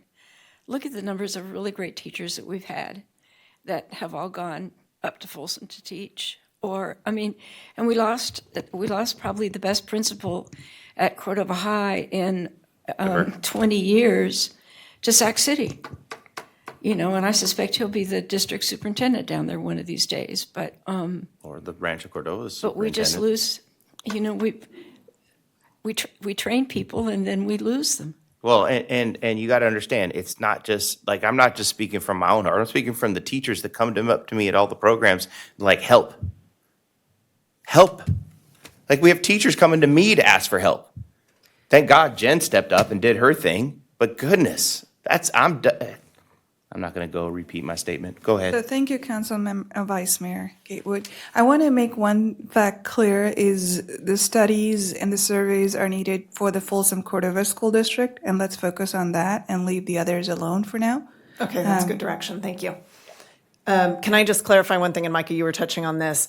Although this community outreach piece is not technically a check mark on the state forms, I highly recommend it, and I think you guys understand why as part of the process in order for the highest likelihood of success. Do whatever it takes. And that's what we will move forward. Okay. Like, that's not about, like, whatever it takes. Like, if that's, sorry, I'm going to do some, I apologize, sir, real quick. If that's what it takes for us to separate and start the new school district, then do it. Yep. But do it in a timely fashion. Because I want to light a fire, because every month that we go by, our kids fall worse and worse and worse. You saw the test scores. And Joe hasn't got this taste, but it went like ones, schools with ones. Like, how do you get a 1? You're not even trying. I'm sorry. But that, and we also don't want to, in this process, we're trying to do this delicately. This will be the last time I talk like this, because I don't want to disparage our schools as we're trying to lift them up. But you have to tear the Band-Aid off. And so you're who we're leaning on to get this done. So whatever you're thinking, build the plan. If it's go out studies, if it's get the community, if we have to engage marketing, whatever we have to do to educate our citizens so they know how bad it is. So when we take this step, they're like, let's fix this together as a group. Because in the end, it's their money, it's their interest, it's their kids. And I think the challenge for the current school board and the administration and the district is, this is a long process. 4 years is the estimate we kind of kicked around. Mm-hmm. There's 4 years to make us change our minds. I don't know if it's possible, but there's definitely 4 years before this would take effect. So there's time, but just a little time. Okay. I think we have clear direction. Thank you. So I'll move on to the next agenda topic, and I'll ask the city clerk to announce the subject for agenda item 12.3. Rancho Cordova Police Department update. Can I ask Chief Tamayo for the staff report? Well, just as he's coming up, provide a little bit of just context of, we haven't talked about statistics in a while with the police department. We've had regular updates, but this is the first time we've kind of talked about some of the actual statistics in a little bit. And so just ask the chief to come together and talk a little bit about where we're at and where he's got some ideas or what he's thinking about from strategies as we move forward. Good evening, Mayor, Vice Mayor, wherever you went, and council members. Just wanted to bring some information regarding 2024 calendar year and crime statistics related to that. So the first slide here is a look at citizen-initiated calls for service over the last 3 years, so 2022, 23, and 24. And looking at those numbers, they've steadily increased, as was suspected, from 22 to 23, about 1,000, and then from 23 to 24, about 2,000. The reason we expected this increase in calls for service was people coming back to work, so more population in the city on a day-to-day basis. Obviously, the city's growth as far as residents. And then at the end of 22, we saw some of the COVID area restrictions lift related to homelessness.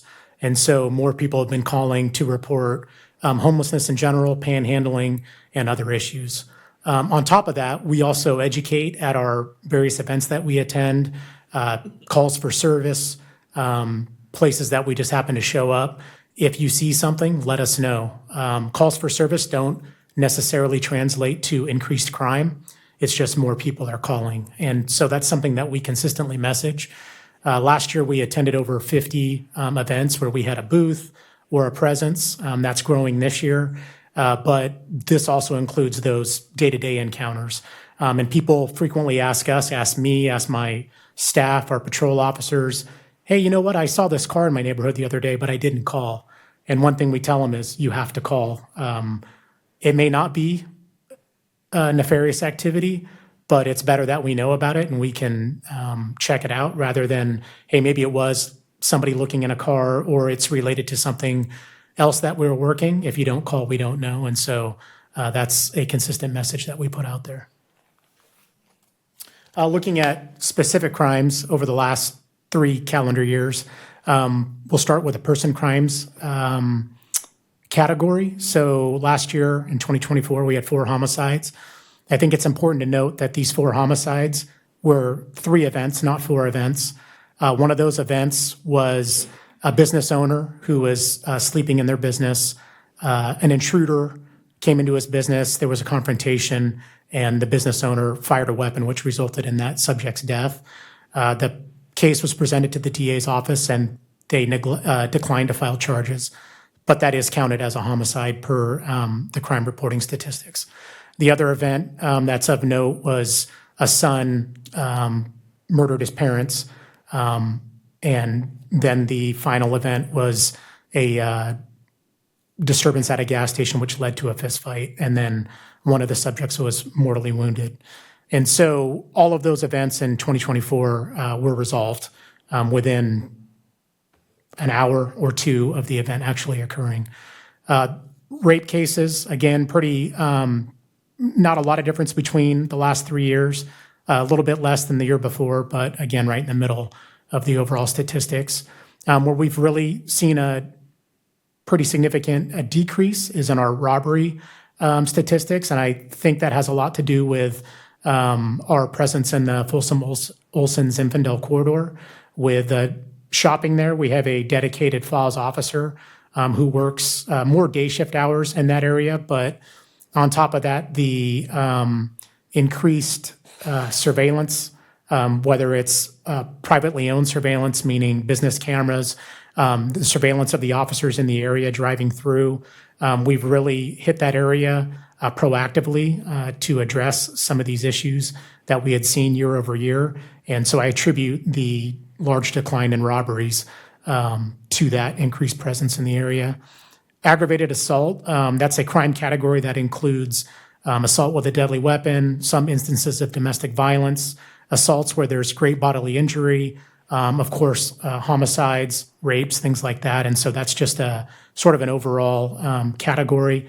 Again, not too much difference from the previous 2 years. We're sort of right in the middle on that one. And then if you look at person crimes totals, which is the total of the categories above those 4 categories, those are down a decent amount.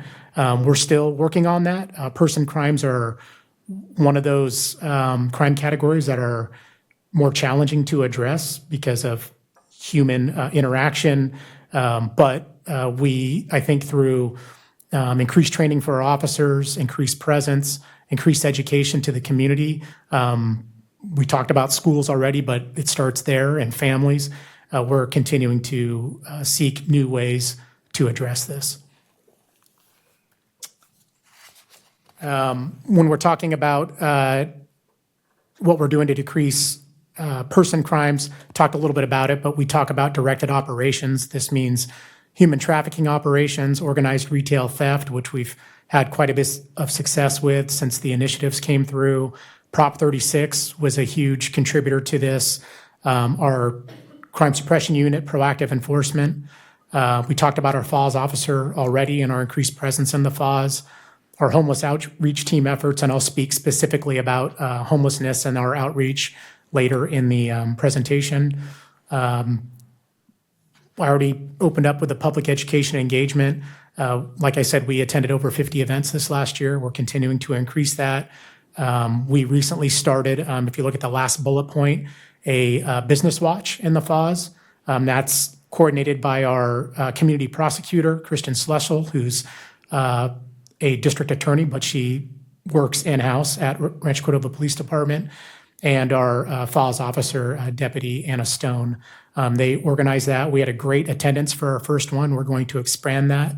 And that'll be, we'll probably end up having multiple business watches throughout the city because of the different retail areas, but we're going to look to at least, if not every 6 months, maybe every 3 months, get that group together.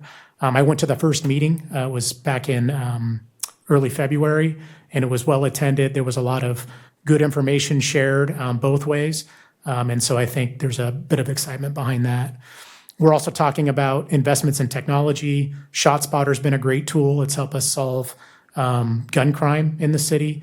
I think I spoke about it several meetings back, but it also directly resulted in saving somebody's life due to the speed we were able to get on scene. Flock is new. It's coming. We're looking mid to late March for the first cameras to go up and go live. Our real-time information center, we recently completed that project, and we're going to be using that, and I'll talk about a future operation we're going to be using that in at the end of this presentation. And then drone technology, we already have drones. We're looking at drone first responder programs now and seeing which one would work best for us. And then, of course, statistics, data analytics. Where is crime happening? What time is it happening? How can we prevent crime by whether it's being present in the area, creating partnerships with businesses or neighborhood watch groups, and using that data to really guide what we're doing so we're not spinning our wheels. Go back and brief us on Flock. So Flock is the license plate reader technology. Okay. Yep. Got it. Now looking at property crimes, this is something that I think we've seen pretty good success in over the last year, and something that's a little bit easier to determine and address when it is occurring.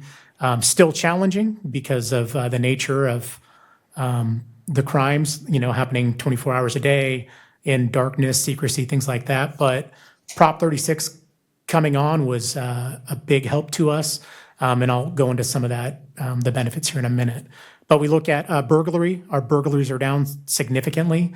And when I talked about analytics before, this was something that really helped guide our response and our presence in specific areas, knowing not only when the burglaries were likely to happen based on previous burglaries, but what neighborhoods, the modus operandi, or how the burglaries were occurring. And so it really let us target those areas through proactive enforcement, sheer mere presence, enabling our patrol teams to have access to this information so during their downtime they could saturate those areas. And I think the numbers really speak for themselves. There was a sharp decline. Larceny, so this is your petty theft. This is the guy that goes into Walmart, steals a couple handfuls or a cart of items and runs out, really anything under $950. We saw a lot of that. We saw a lot of that last year. It was even an increase because it was well known in the public that, hey, if you steal less than $950, the most you're going to get is a ticket. You're going to get released on site, and then you're free to go about stealing another less than $950 item or basket of items. And this was a significant challenge to us. Our FOS, most of this was occurring in the FOS. Our FOS officer did a great job of getting those businesses together, telling them, hey, if it's 10 cents, if it's $10, call us, we want to know. And there's a good reason for that. All that hard work, all those calls, all those crimes, crime reports that we took paid off when Prop 36 was passed. Part of that legislation made you eligible for a felony charge, which is a bookable offense, meaning you're taking a trip to jail if you had 2 previous occurrences of petty theft on your record. And so what we saw in January, we did our first organized retail theft after Prop 36 had become a law. And we arrested 15 people on that night, and 11 of those 15 people had 2 prior offenses. And so that didn't mean they were getting a ticket, they were going to jail. And out of those 11, a majority were shocked that they were being taken to jail. And we explained to them, hey, Prop 36, and this is not something unique to Rancho specifically, it's throughout the state. Right after January 1st, there were a couple of well-publicized arrests and body-worn camera footage was released of people, caught by surprise that they were going to jail now. And so my hope is next year when we have this, or the end of this year, next year when we have this presentation, we'll see those larcenies drop off drastically. Motor vehicle theft, this is another thing that our crime suppression unit, our patrol teams, our problem-oriented policing team really did some work on in this last year. We had, of course, the TikTok challenge of stealing Hyundais and Kias because they were easily started and taken. And so we did a lot of targeted operations. We were out late at night. We were able to link arrestees to multiple vehicle thefts. And so we were able to get some of those people into jail for more than just the night. So I think that helped. I think, again, when we talk about if you see something, say something, call us and let us know. That education we're giving to the public, them calling if they see somebody, walking around late at night in their neighborhood or peering into vehicles. I think all those things help bring those numbers down. The next category is arson. When we're looking at that, there's no secret. That's on the rise. And I attribute that to what we would call warming fires. But people that are living on the streets, it's cold outside, they're lighting fires, the fires get away from them, they catch something else on fire. And then, of course, where we respond, the fire department responds, and they may be able to speak a little bit more on this specifically. But this also includes intentional settings of fires, which we've also seen in our jurisdiction in the last couple of months. So that's something, again, we'll work towards bringing that to zero, but that is a challenging crime category to address. And then when we look at property crimes total, you can see overall it's down quite a bit. Again, not perfect. We'll still work towards zero would be ideal. But I think we are making some good headway and we'll continue to do so. So again, how are we addressing these? I got a little ahead of myself, but directed operations. We're talking about the problem-oriented policing operations, our organized retail theft, construction theft. This is something that we've been working with our construction partners on the east end of the city with. They've been great partners, allowed us access to their surveillance cameras. We've made several arrests, recovered thousands and thousands of dollars worth of property. Some of those construction theft cases ballooned into other cases. We recovered stolen mail from one of those investigations. And so this is something that through the partnership with the construction teams and of course, the police department, we've been able to make some headway on. Neighborhood Watch, we host quarterly Neighborhood Watch meetings at the police department. Those are always well attended, usually standing room only. And so eventually we may have to take over the American River Room if that's available because they are becoming well attended. And then, good old fashioned patrol requests where somebody calls and says, hey, you know what? I'm going to be out of town. Can someone drive by my house? We have volunteers that work for Rancho Cordova, and they go out, they take a marked truck out, a volunteer truck, and they do these drive-bys and pay attention. We also put that information in our computer-aided dispatch system so our patrol officers also can drive by those areas where needed. What he talked about, FAWS and Prop 36, those have been great for us. Homeless outreach, and that, just to be clear, that's not just a police department initiative, that's neighborhood services, that's the navigators, and we have other partners within the county. We continue to get good training for our officers, whether it's investigative training or on-the-job training as far as looking at indicators of theft or who, why are these people in a specific area? What can we do to help them when we talk about homeless outreach? Public education engagement, I've hit this quite a bit. Again, technology is going to be huge. My suspicion is once Flock comes online, we're going to see our solve rate for these property crimes is going to increase significantly. And then I already talked about our partnerships with the DA's office and the Business Watch. Now moving on to homelessness calls for service. So we broke these into two. One, the first slide here you see is citizen-initiated calls. So this is just anybody from the community that calls and says, hey, this person is doing something, and we believe based on what's said in the call, sometimes it's outright this person is homeless, or once we get there, some indicators that they are homeless, they tell us they're homeless, or they have a shopping cart full of property. So these are the ones that we can attribute to homelessness. And so these are, again, the citizen-initiated calls. It's steadily been going up since 2021, 2022, and you can see 2024 was an all-time high. When we talk about the increase, I think we have to go back to Martin v. Boise, which was a case out of Boise, Idaho, which district court judge there basically ruled if you don't have a place to send a homeless person, you can't enforce camping. And so really, I think what that did is, in a way, legalize public camping. And so we saw an increase nationwide in homelessness. Now, I can't say it's just Martin v. Boise. It's probably socioeconomic. It's probably a lot of things. But in the law enforcement world, that was certainly a case that really limited our ability to address homelessness. Then we had the pandemic sort of at the same time. There were multiple policies. I think we can all remember how that affected the city here. We had some hotels converted into housing, and then that ended, and so that put more people on the street. But now, in 2024, we had the Grants Pass Johnson ruling, which reversed the Martin v. Boise ruling, which said that you can't just camp wherever you feel like. And it allowed cities to enact camping ordinances, which we did here, and it's a tool that we use quite a bit.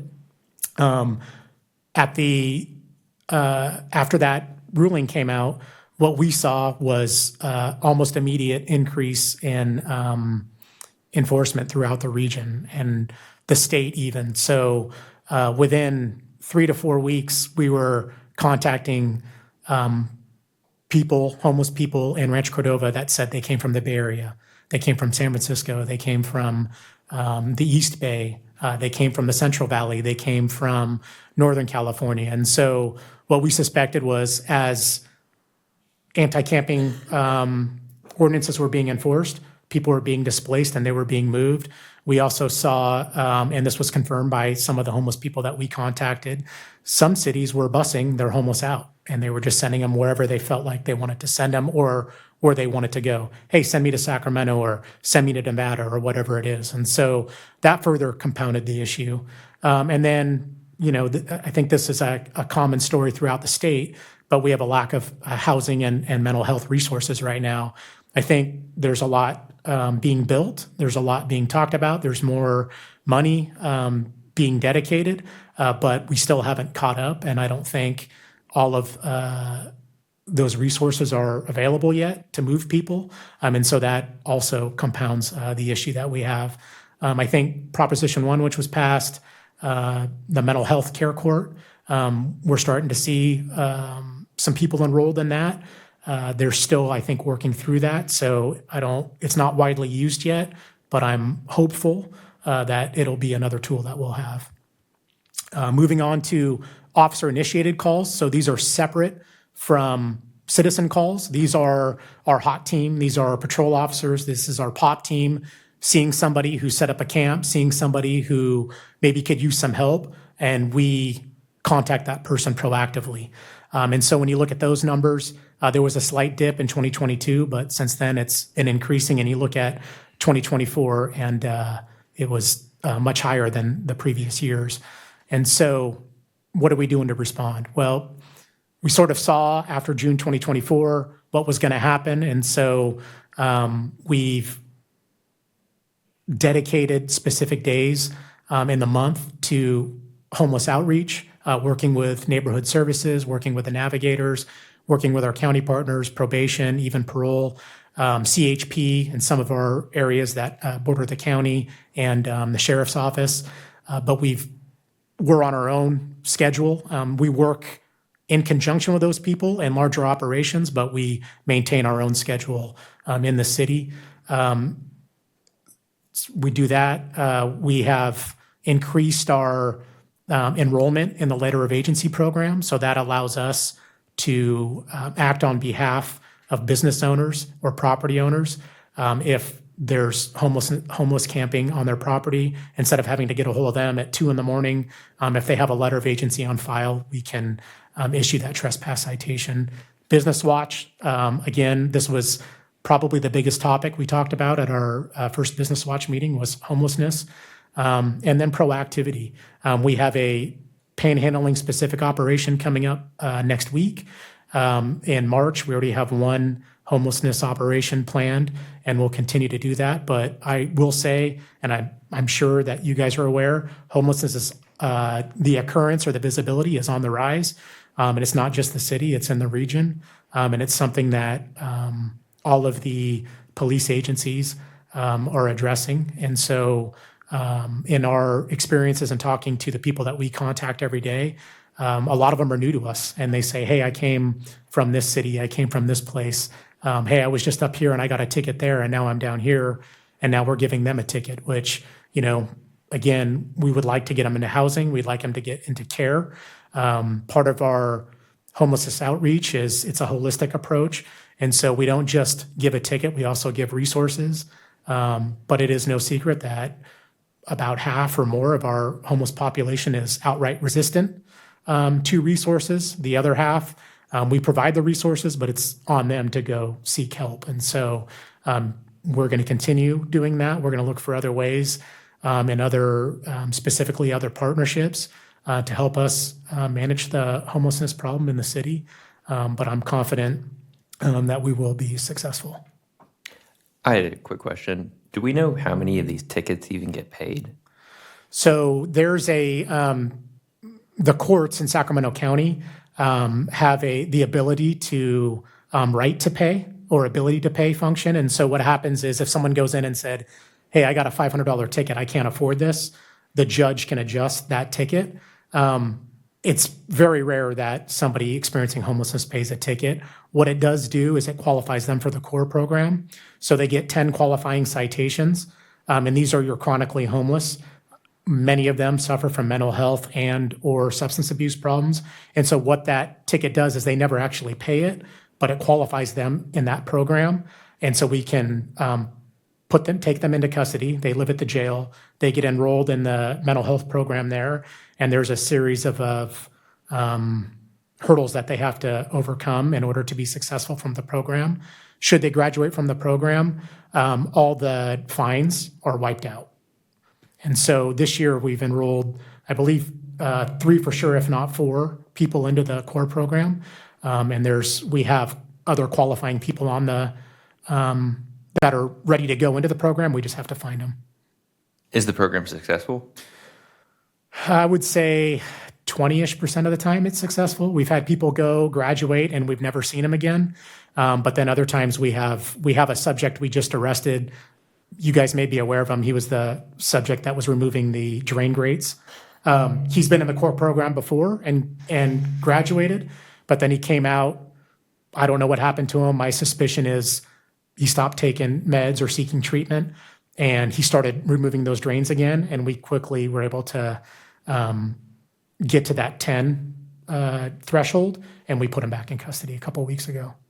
Okay, thanks. Yep. And this is the last slide, just so everyone knows.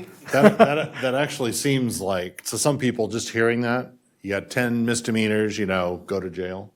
Seems like, boy, that's, a mean thing to do. But I think the reality of the situation is that's their best shot for a whole bunch of folks who are experiencing homelessness and can't make good decisions on their own or just need that nudge, through addiction or whatever the barrier is. That's like their best shot when everything else has failed. So I actually think that's the most compassionate thing we can do in that situation.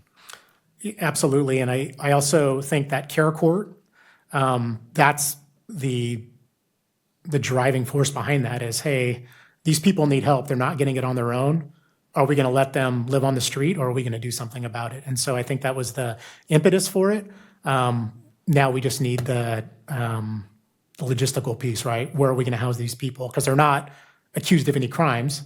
Whereas the CORE program, because they've committed these 10 misdemeanors, there's a criminal aspect. The care court part is, hey, this person's on the street or substance dependent.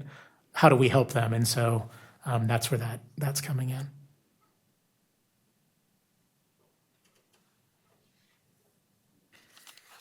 Thank you. Council members, any other questions or concerns? I've got a couple. I just want to congratulate you on great progress on crime. And I'm really excited about the, technological innovations we have coming and how those might apply to some of those chronic, lower level crimes that nonetheless make people feel very unsafe. I'll tell you a story. I don't know if I've told you before. I know I haven't told everyone in the room this, but when I was mayor 15 years ago, let's say, and I did a big community meeting in Anatolia, and this is when residents were just moving in, just the Anatolia development, the original one. Everyone in that room wanted a grocery store right there. That was their big burning issue at the time. There was no, Rayleigh's across the street. So we have this at the school, and, this room is packed with hundreds of people, and I said, we do have grocery stores in Rancho Cordova. You just got to go down Zinfandel, and there's a beautiful Safeway right there. And someone raised their hand and said, I would never allow my wife to go there. It's like, really? This shocked me at the time because we thought, we're going to grow in Rancho Cordova. We're going to, grow these add these new houses. We're going to build up our community. We're going to strengthen our core. And that response. So I sort of turned to the room and I said, how many people share that opinion that you don't want, your family member going to shop in Rancho Cordova? And the majority of the hands in the room went up. That was like the worst day I'd had in probably a decade, seeing that, because it was just crushing those dreams we had for making one great big community, right? And it took me a while to figure out exactly what that was all about. But basically what it was about is, and we figured this out through Growing Strong Neighborhoods, if people don't feel safe in a place, they won't go there. They will avoid it. And what makes them feel unsafe can be pretty minor. It can be litter. It can be graffiti on a building. It can be a guy panhandling. It can be a homeless person. It can be a building in poor repair. Or it can be they saw a crime, something worse, right? But often it's the little stuff. And so, with our effort at the FAS, for example, or our efforts around Mill Station, making people feel comfortable in those places means we have to push on all those buttons. And so I'm always curious about what the next level is. If we were going to, say on the FAS or on Mill Station, if we're going to take that up a notch, what do we do from a police perspective? It's part of Growing Strong Neighborhoods, obviously, but just from a police perspective, what do we do in those scenarios? Because I can tell you in the past couple of weeks, I've called several times on beggars, for example, balancing themselves on a median. And in one case, saw the guy leave after I called, and he went and got into his Tesla and drove off. It's such a scam. They're a traffic hazard. And of course, anybody driving by is going to think, oh, dangerous neighborhood, because this is disorder, right? So are there things, dealing with that or other things in the FAS that we could do more of? Yeah, I think there's always room for improvement. Camera technology has really increased our ability to address crime more quickly. There's a lot that goes into someone calls 911 because they saw something or the non-emergency. Sometimes it is a crime. Sometimes it's a perception of a crime, and sometimes it's not a crime at all. It's for whatever reason. Hey, there's 3 kids over here. We get those calls. Well, what are they doing? Well, they're riding their bike. Where are they at? They're on a sidewalk. Okay, maybe a minor vehicle code violation for riding a bike on a sidewalk, but generally might just be kids riding a crime. Simultaneously, we have a real crime happening in the FAS, right? If we're sending our cops to deal with kids on a bike, they can't go deal with a call in the FAS.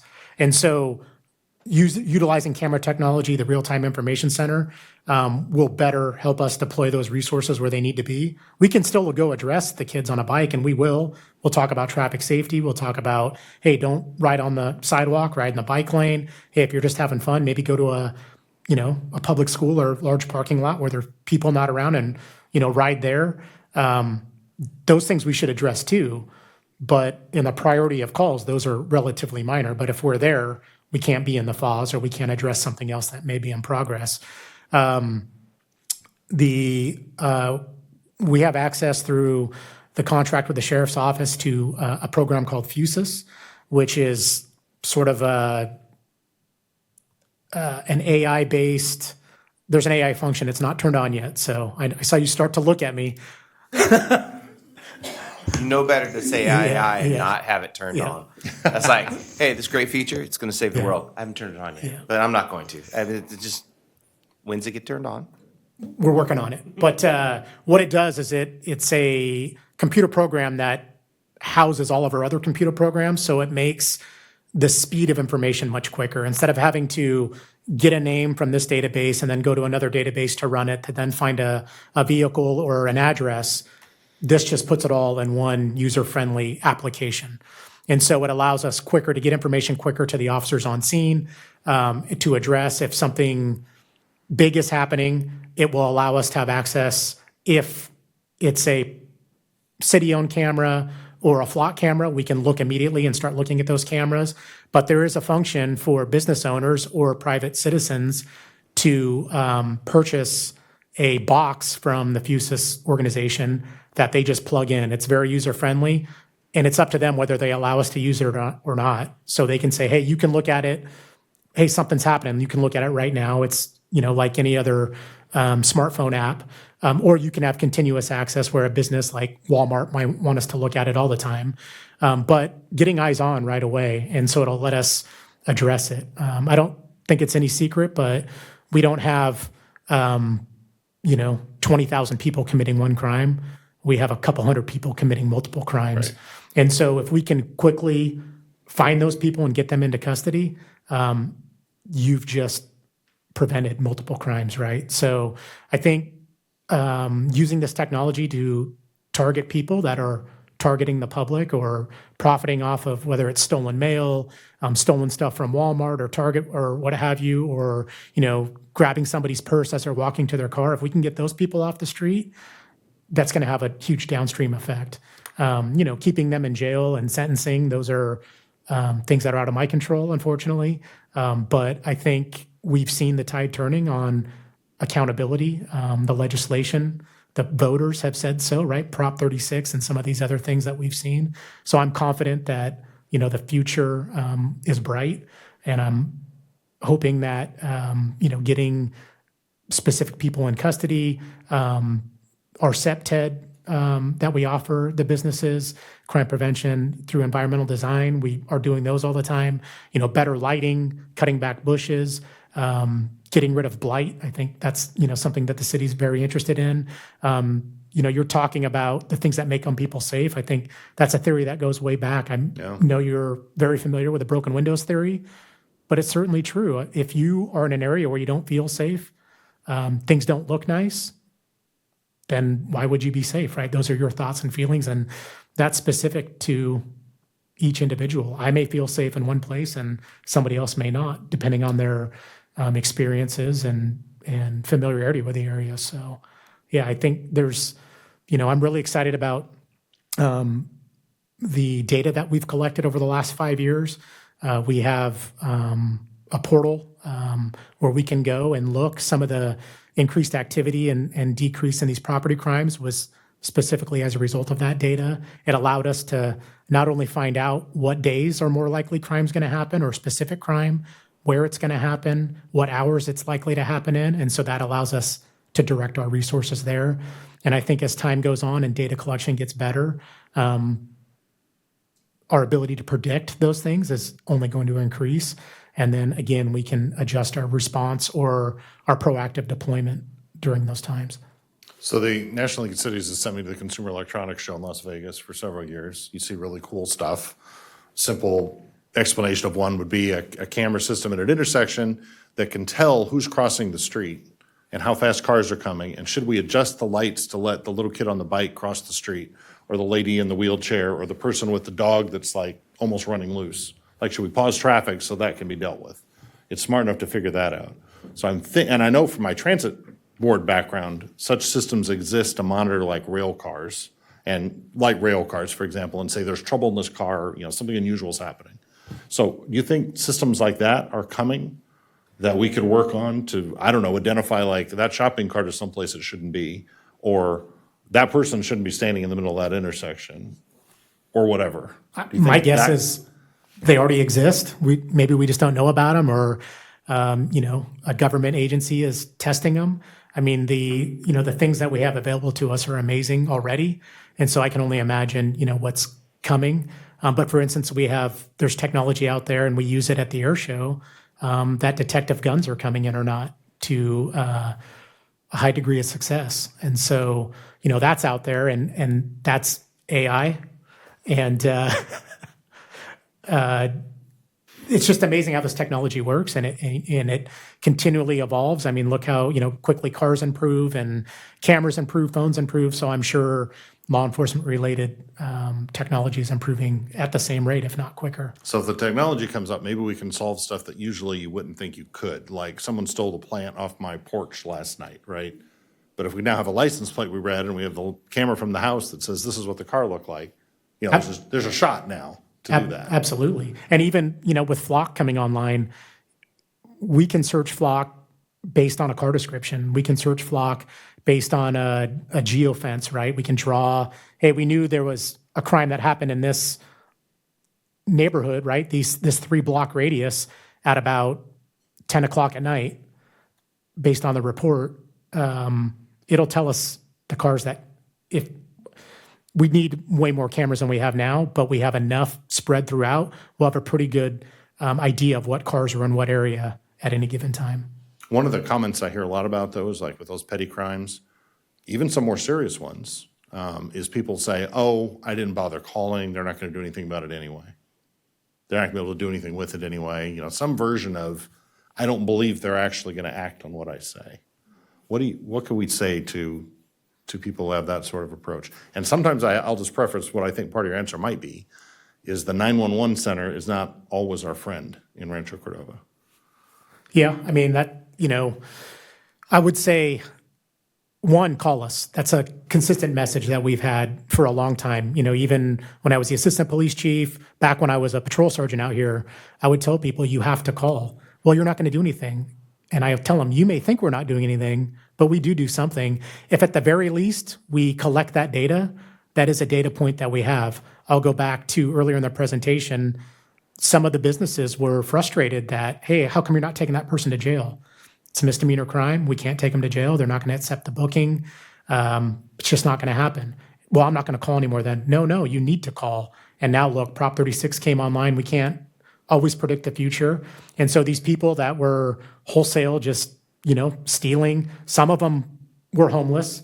A lot of them were not. They were stealing because it was almost legal to steal, to go in and take, what you wanted. Hey, I need some baby formula. Hey, I need a new razor. Hey, as long as I'm under $950, I'm good. And that was a common theme out there. And so I think the increased, calls for service every year are indicative of the education that we've been doing. You have to call. Maybe we won't put together a 4-man detective unit to go find your potted plant, but we have collected that data. And as our technology gets better, as our resource deployment gets better, we may catch that person with your potted plant. And it may be a series, right? It may be somebody has an affinity for potted plants and they've stolen 50 of them. But those things aren't unheard of. And so when the dollar amount gets so high, we might direct more resources to it. But certainly, if you call and say, hey, someone stole my potted plant off my porch and this is the car, that's going to go out to patrol. They may end up behind that car and they're going to pull it over and we'll recover a potted plant and identify somebody. One way to gain confidence is to call everybody back who called about their potted plant. Do we do that? I would say, I can't say with 100% success that we call people back because it depends on what the call is. But we do call people back on a very frequent occasion. It's, hey, we need to call people back when we go to a call for service. Sometimes we don't call back because the person, we contact them, right? They're there on scene and we're talking to them. Sometimes we don't call back because the caller says, I don't want any contact because because they're anonymous. And so we don't call them back. But we make every effort to call as many people back that want to be called. But I don't want to say that it's 100% success rate because I'm sure it falls through the cracks, but it's something that we message our managers, our supervisors, and our patrol teams over and over again. Hey, when you go to a call for service, make sure you circle back with the person that contacted us, whether it's in person, on the phone, or, those would really only be the two opportunities. So Actually, it's funny what people are stealing. the big thing in Brazil is apparently Ozempic and Wegovy. Oh, yeah. People really want to drop their weight. In Brazil. In Brazil, yeah. All right, well, that's flocking amazing. Thank you. Oh, my goodness. It was worth it, Joe. I waited a long time for that joke. I waited to the very end. It was worth it. Stacy, is there any public comment? There is no public comment for this item. All right, council, anything else before we let this gentleman go? All right, go make us say, wait, she's coming up. Oh, stop it. Stop it. Come on up here. All right. Chief, thank you for your report. I mainly focus on things that affect my area, which is Sun River, but I look at the bigger picture. Homelessness is a big issue all over Rancho Cordova. I have seen it disappear along Coloma Road and Folsom Boulevard. We don't have as many individuals in the mediums asking for a handout. If they're out in the middle of the medium, I do call for traffic alert, because that's impeding the traffic from flowing the way they're supposed to be. They're out in the middle, they're going up and down the aisle, even or up and down the street, but also on the freeway. Specifically at Sunrise and Coloma, we have a huge problem at the bus stop right across from Goodwill. People seem to think that that's the Hilton or something. I don't know what they think it is, but there's bushes there, and I think trimming bushes so that individuals don't hibernate along Folsom Boulevard, they've done a really good job of trimming the bushes back and high up enough so that they're not hidden up against the walls. That's one major problem that we had for a while along Sunrise Boulevard, closer to Trinity River Drive. But then when the summer heats up, we have a huge parade of homeless individuals, unhoused, that go from Coloma Road and Sunrise Boulevard and go down Tuscan River Drive and into the river area, the American River. That's where we have our biggest problems. There's shopping carts, there's push carts, there's baby strollers, a constant parade going up and down in the last year. But of course, during the winter, they go somewhere else, where I don't know if they go to Arizona or whatever. But the thing of it is that we have a lot of mental health issues. One particular young man, David, who resides on the sidewalks in front of the dollar store at Sunrise and Coloma, that's where he stays. That's where he lives. He's a pretty big guy. And there's another gentleman that walks the streets and just screaming and yelling at nobody. He's having a conversation with the air or Jesus. I don't know who he's having a conversation with. These folks are out there every day, all the time. They're not going to hurt anybody. They need to be helped in ways that you and I can't help them. They need more help. A parent puts a call out, someone please check on David and let him know that mom says hi, on Facebook. Please wrap up your comments. We go and we help David with either a meal or let him know that mom says hi. And we send a message back to her and let her know that David's okay. He says he's doing fine. A lot of these people have family in Rancho. A lot of these. There's a woman, where does she stay? She's homeless as well too, a white woman with white hair, and she needs help. How? I don't know. Some of these folks I don't approach at all, but I do give them what I can. If I have either leftovers or I go get something for them, that's the best we can do right now, but you're doing a wonderful job. Thank you. Thank you, Lupe. Thank you, sir. All right, so let's go ahead and move on to number 12.4. Go ahead and announce the subject matter, please. Community Engagement Division update.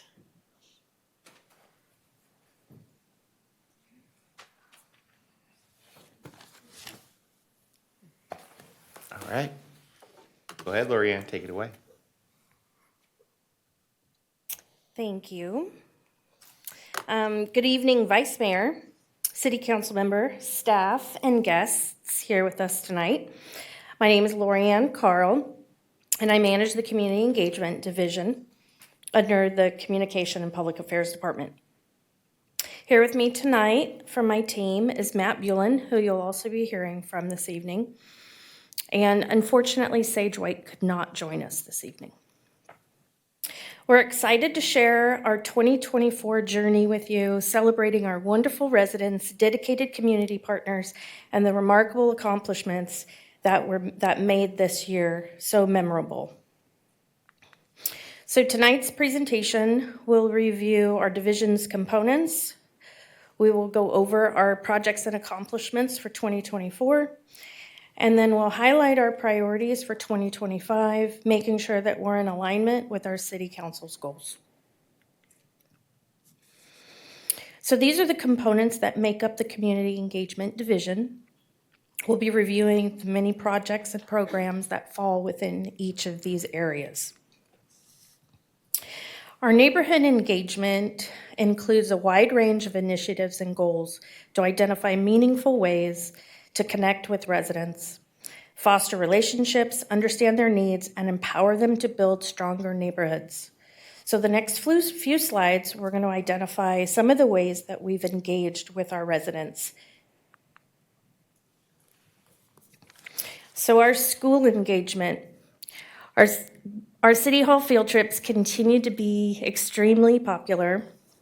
We provide an opportunity for our students to experience what a city council meeting is, and they have a chance to be the mayor, council, city clerk, and which is the most popular position, and they learn how to be more comfortable with public speaking. We also provide fun ways to learn about city government. We included a general plan exercise that was supported by our planning department.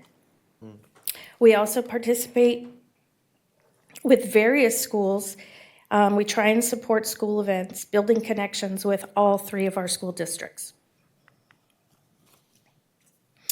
Another way we help support engagement is through our residential microgrant program, which increased by 10% this year, reaching approximately 1,100 residents. We help to try and make the process simple and easy to apply, and we also try to participate and attend the events as much as we can. This engagement is successful because of our residents.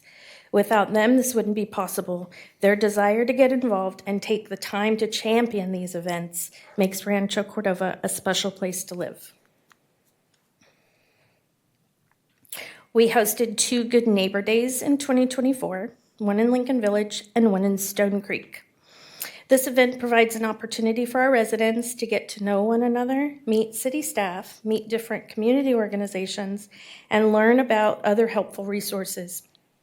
The event brings City Hall out to our residents while helping build thriving neighborhoods. Each Good Neighbor Day we've hosted, the attendance continues to grow. As you can see, we had 300 attendees, and then we had 400 at Stone Creek. The locations in purple on the map that you see in front of you indicates all of the Good Neighbor Days we've hosted over the years. We did ask our residents how they've heard about the Good Neighbor Days and what neighborhoods they were coming from, and several people said that they were coming from Folsom. So we're also drawing a crowd from other cities. We'd like to thank all of our partners who help support these events and provide important information to our residents. We couldn't do this without our community partners and all of our city staff. That's where I dominated the pancake run, just so everyone knows.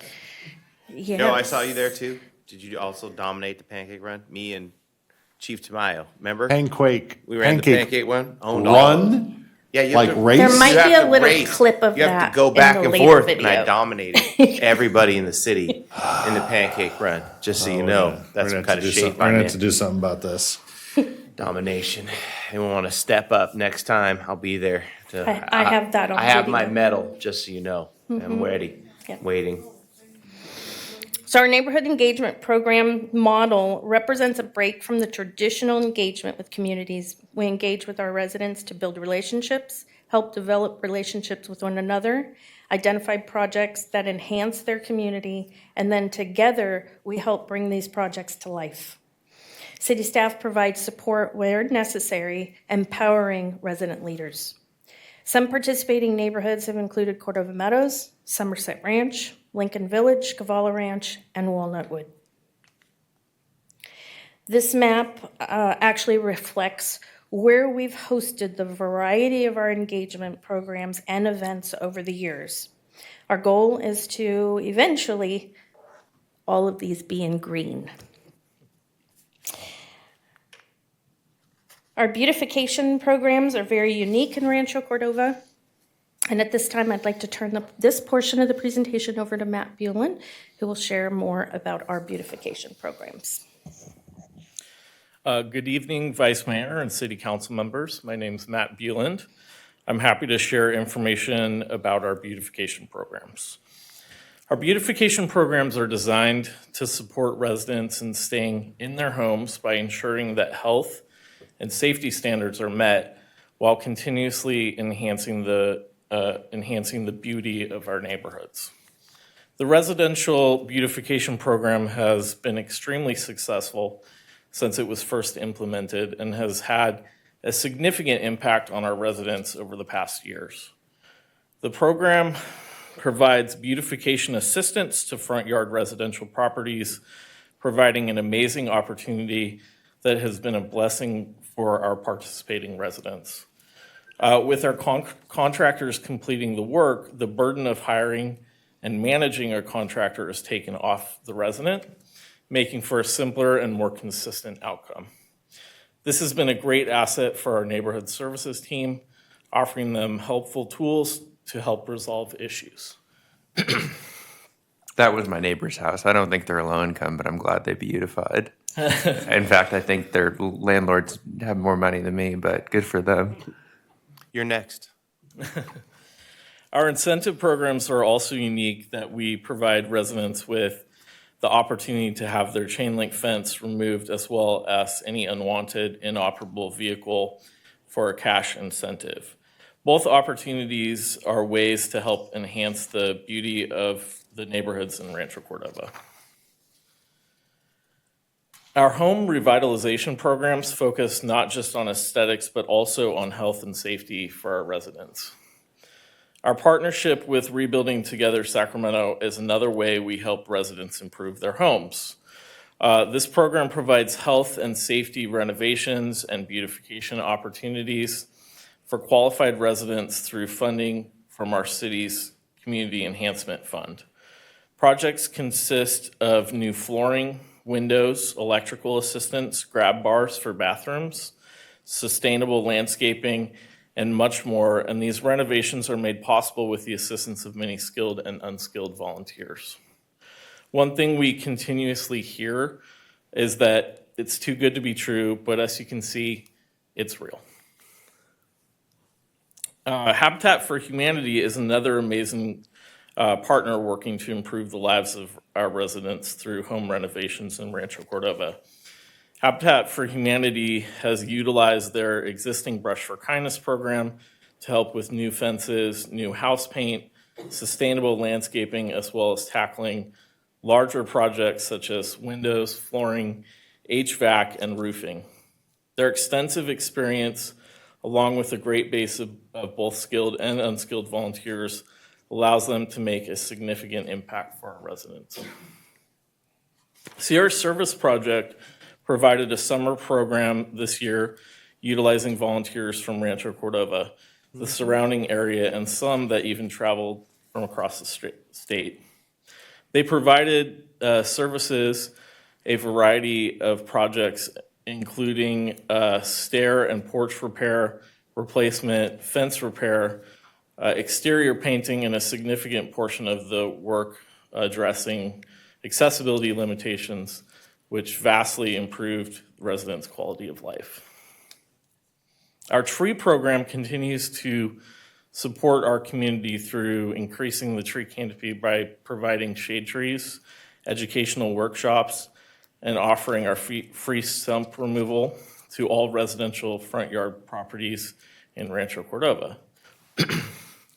Since the program started in late 2015, the city has planted a total number of 4,096 trees through 2024. And I always like to point out the tree here on the right was actually a little tiny seedling about this size about 7 years ago. So really remarkable the impact that it can make. So on the next several slides, we have a few different beautification programs throughout the years. So this is Good Neighbor Assistance, chain link removal, cash for clunkers, rebuilding Together Sacramento, Habitat for Humanity, CR Service Project, and my favorite, the final slide, which shows them all kind of impacting the community together. We're really proud of the impact that those have made.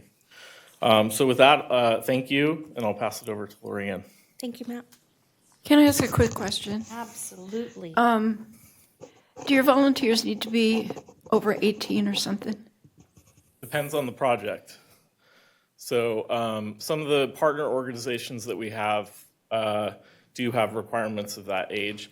A lot of the tree plantings, especially the seedlings, we can do families, younger kids. Okay.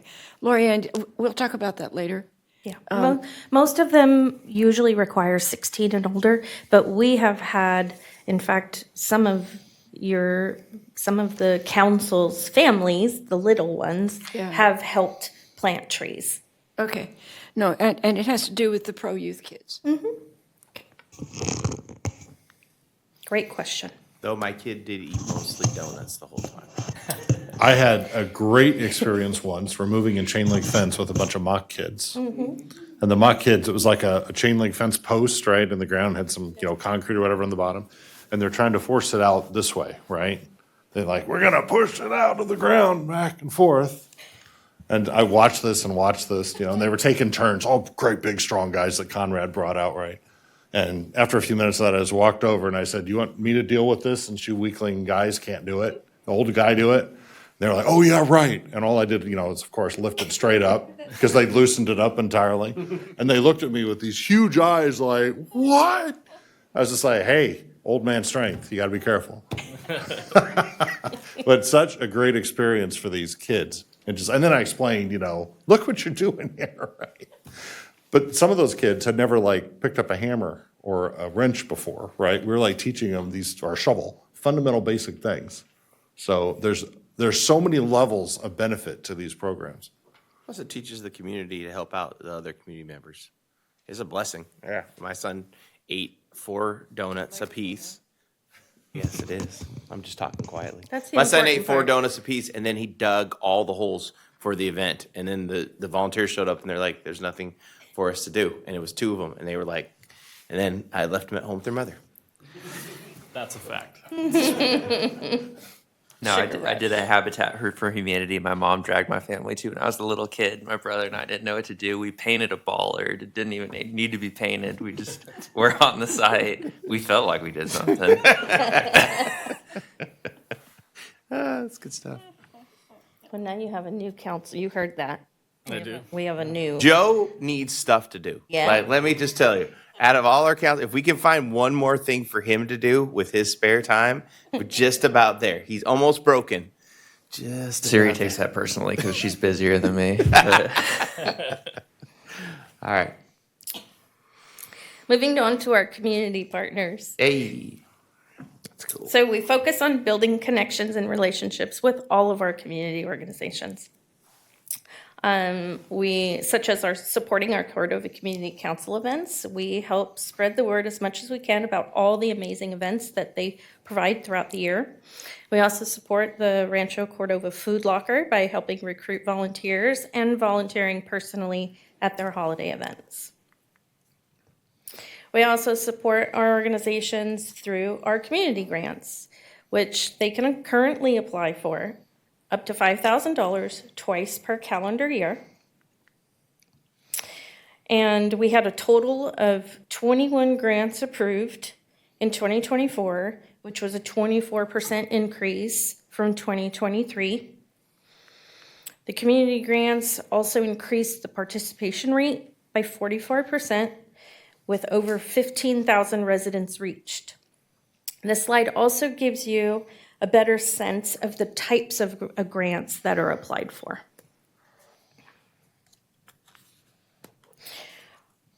Our Volunteer Central provides one place where our local organizations and volunteers can go for the same purpose, to get involved in the community. We launched our Volunteer Central site in November of 2022, and we've increased our volunteers by 106%, partially because of our first spring service day. Our total number of registered volunteers, community organizations, and opportunities continue to grow. These organizations create and display their events on or their volunteer opportunities on Volunteer Central, making it easier for volunteers to find ways to get involved in Rancho Cordova. We also help support and initiate many special projects and events throughout the year. To just highlight a few, we're proud to be part of the Rotary Club of Rancho Cordova's Dictionary giveaway, which several members of our City Council participated in last year. We also help support the Rancho Cordova Chamber of Commerce by chairing the first module of the Leadership Rancho Cordova program, Building Strong Communities. This is a list of all the events that we supported or initiated in 2024.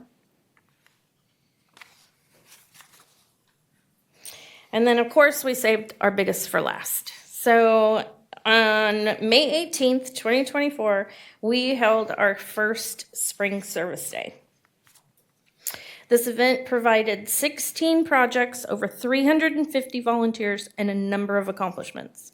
The day created a memorable experience for our residents and community service organizations, all while helping reignite volunteerism in Rancho Cordova. And now please enjoy this short video highlighting all the wonderful things from 2024.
Wow. I'd like to thank Sage White for editing and creating that video for us. Who is Sage White? Sage is part of our team. Great. They're going to get canned. And I'm for sure that she's photo listening. on me. Sage, approval needs to be given. We'll talk about this later. I think you all signed an authorization form when you first began. So looking at our priorities for 2025, I just want to highlight a few. Obviously, we are notorious for always trying to enhance and do more. But we do want to look at, under our beautification, focusing on sustainability. Our neighborhood engagement, looking at, we do have 3 Good Neighbor Days planned for this year in White Rock, Cordova Gardens, and Cypress neighborhoods. We want to continue our focus with our youth. We already have an amazing number of field trips that have been scheduled already in 2025, and we have several more coming up. And then focusing on events, we are hosting our 2nd Spring Service Day on May 17th. We already have several projects identified, and we look forward to hosting another impactful day. So I'd like to wrap up by saying again, we couldn't have done all these wonderful things we do without the support of our community partners, city staff, and of course, our amazing residents. So thank you, Mayor, Vice Mayor, Council, for your time. And I would like to open it up for any questions you might have. I had to include Councilmember Little in at least one photo That of is our a fire presentation. picture. Look at that hip thrust and everything. Yeah, I'm starting to wonder when I'm not showing up in a lot of these, but we're good now. Well, don't worry. Don't worry, next year, all embarrassing photos will be of you. Do we have any public comment? No, we do not have any public comment. Excellent. All right, so we'll start with council. David. The dates for Good Neighbor Days, those are weekdays? They are Thursday evenings. Thursday evenings, that's Yes. okay. So they're always on a Thursday evening. We started them on Saturday. Yeah. We learned that our residents are very busy on Saturdays. And it made, we tripled the amount of people that would come out by moving it to a Thursday evening. Like youth sports and all kinds of other stuff Just is getting so in the many way, right? things, and we Yeah, tried shopping, mowing the lawn, yeah. Soccer. That kind of makes sense. Little League baseball, Right. a lot of baseball. I have to get the nachos. Laundry. Laundry. Laundry ain't coming out. So one thing that makes Rancho Cordova really special is sort of the fundamental way we approach governance. So in most cities, most governments, people elected sitting up here decide, we're gonna do this, and then hope like the population comes along with that. Our premise is, we don't wanna have to decide, what everybody wants to do in the community, but we wanna listen really carefully. So you guys, in a major way, are like an ear. You're a big ear for what does the community want? What does the community want to do? And some of the things we've seen expressed here are products of that, right? The question I've got is, how do you go about gathering that input to figure out what the next great thing is that a bunch of our residents want? We also have, another ear is the community council. Another one is the chamber, right? We invest and rely on those organizations to find the great ideas out there that our residents and organizations come up with, and then we foster and develop those. But you're one of those too. So how do you foster that and lift it up so we can do something great that they want to do instead of what we decide to do? So that's a great question. And I think in everything that we do, I could probably say between all of our programs, they have all been revised in one way, shape, or form. So they've either been, our microgrants have been revised to make the process easier for our residents. Some of our beautification programs that started from a conversation actually with Lincoln Village residents many years ago. And we just listen. Between the three of us, we have amazing relationships with our community partners. We try and listen to our residents. We get a lot of emails, a lot of phone calls. We talk to a lot of people face to face, but I think it's just listening and being able to adapt. So it's not only hearing from the residents and being able to adapt the programs. I also want to say it's the flexibility and the empowerment that we also have as city staff to be able to make those changes in a non-bureaucratic way to adapt to our residents. So there's many different facets that make that happen, but I think it's listening. Residents give us feedback and we encourage it. The more feedback, the better. So that's So it's that broker, catalyze, facilitate role, and to do it without having job descriptions and boundaries that get in the way.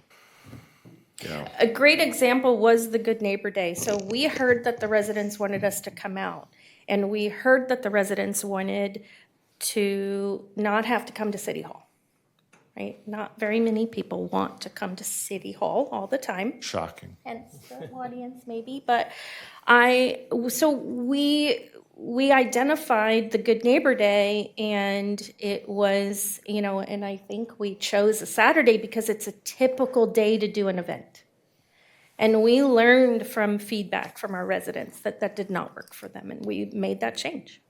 So feedback is definitely how we move through our different programs and adapt to meet the needs of our residents. So David, what you're talking about is bottom up instead of top down. Yeah. And it requires like really active listening, It does. right? To figure out, oh, I've heard 3 people now talk about a garden club. Why don't we have a garden club? Maybe we should get 3 people together and talk about, do you want a garden? I mean, I'm just making this up, but whatever it is, 3 people who want Frisbee golf, right? Mm-hmm. Hey, I've got 3 people who want Frisbee golf and grew a course. Right. But it's like having people who wanted baby blue eyes or whatever that was for our city flower that didn't live here.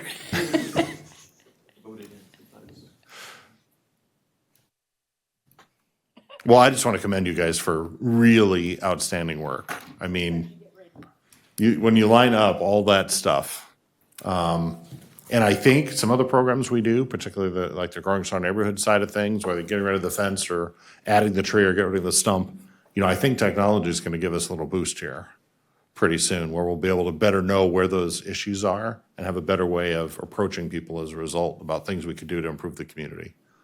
So I really look forward to marrying up what you guys do with advances we're making elsewhere.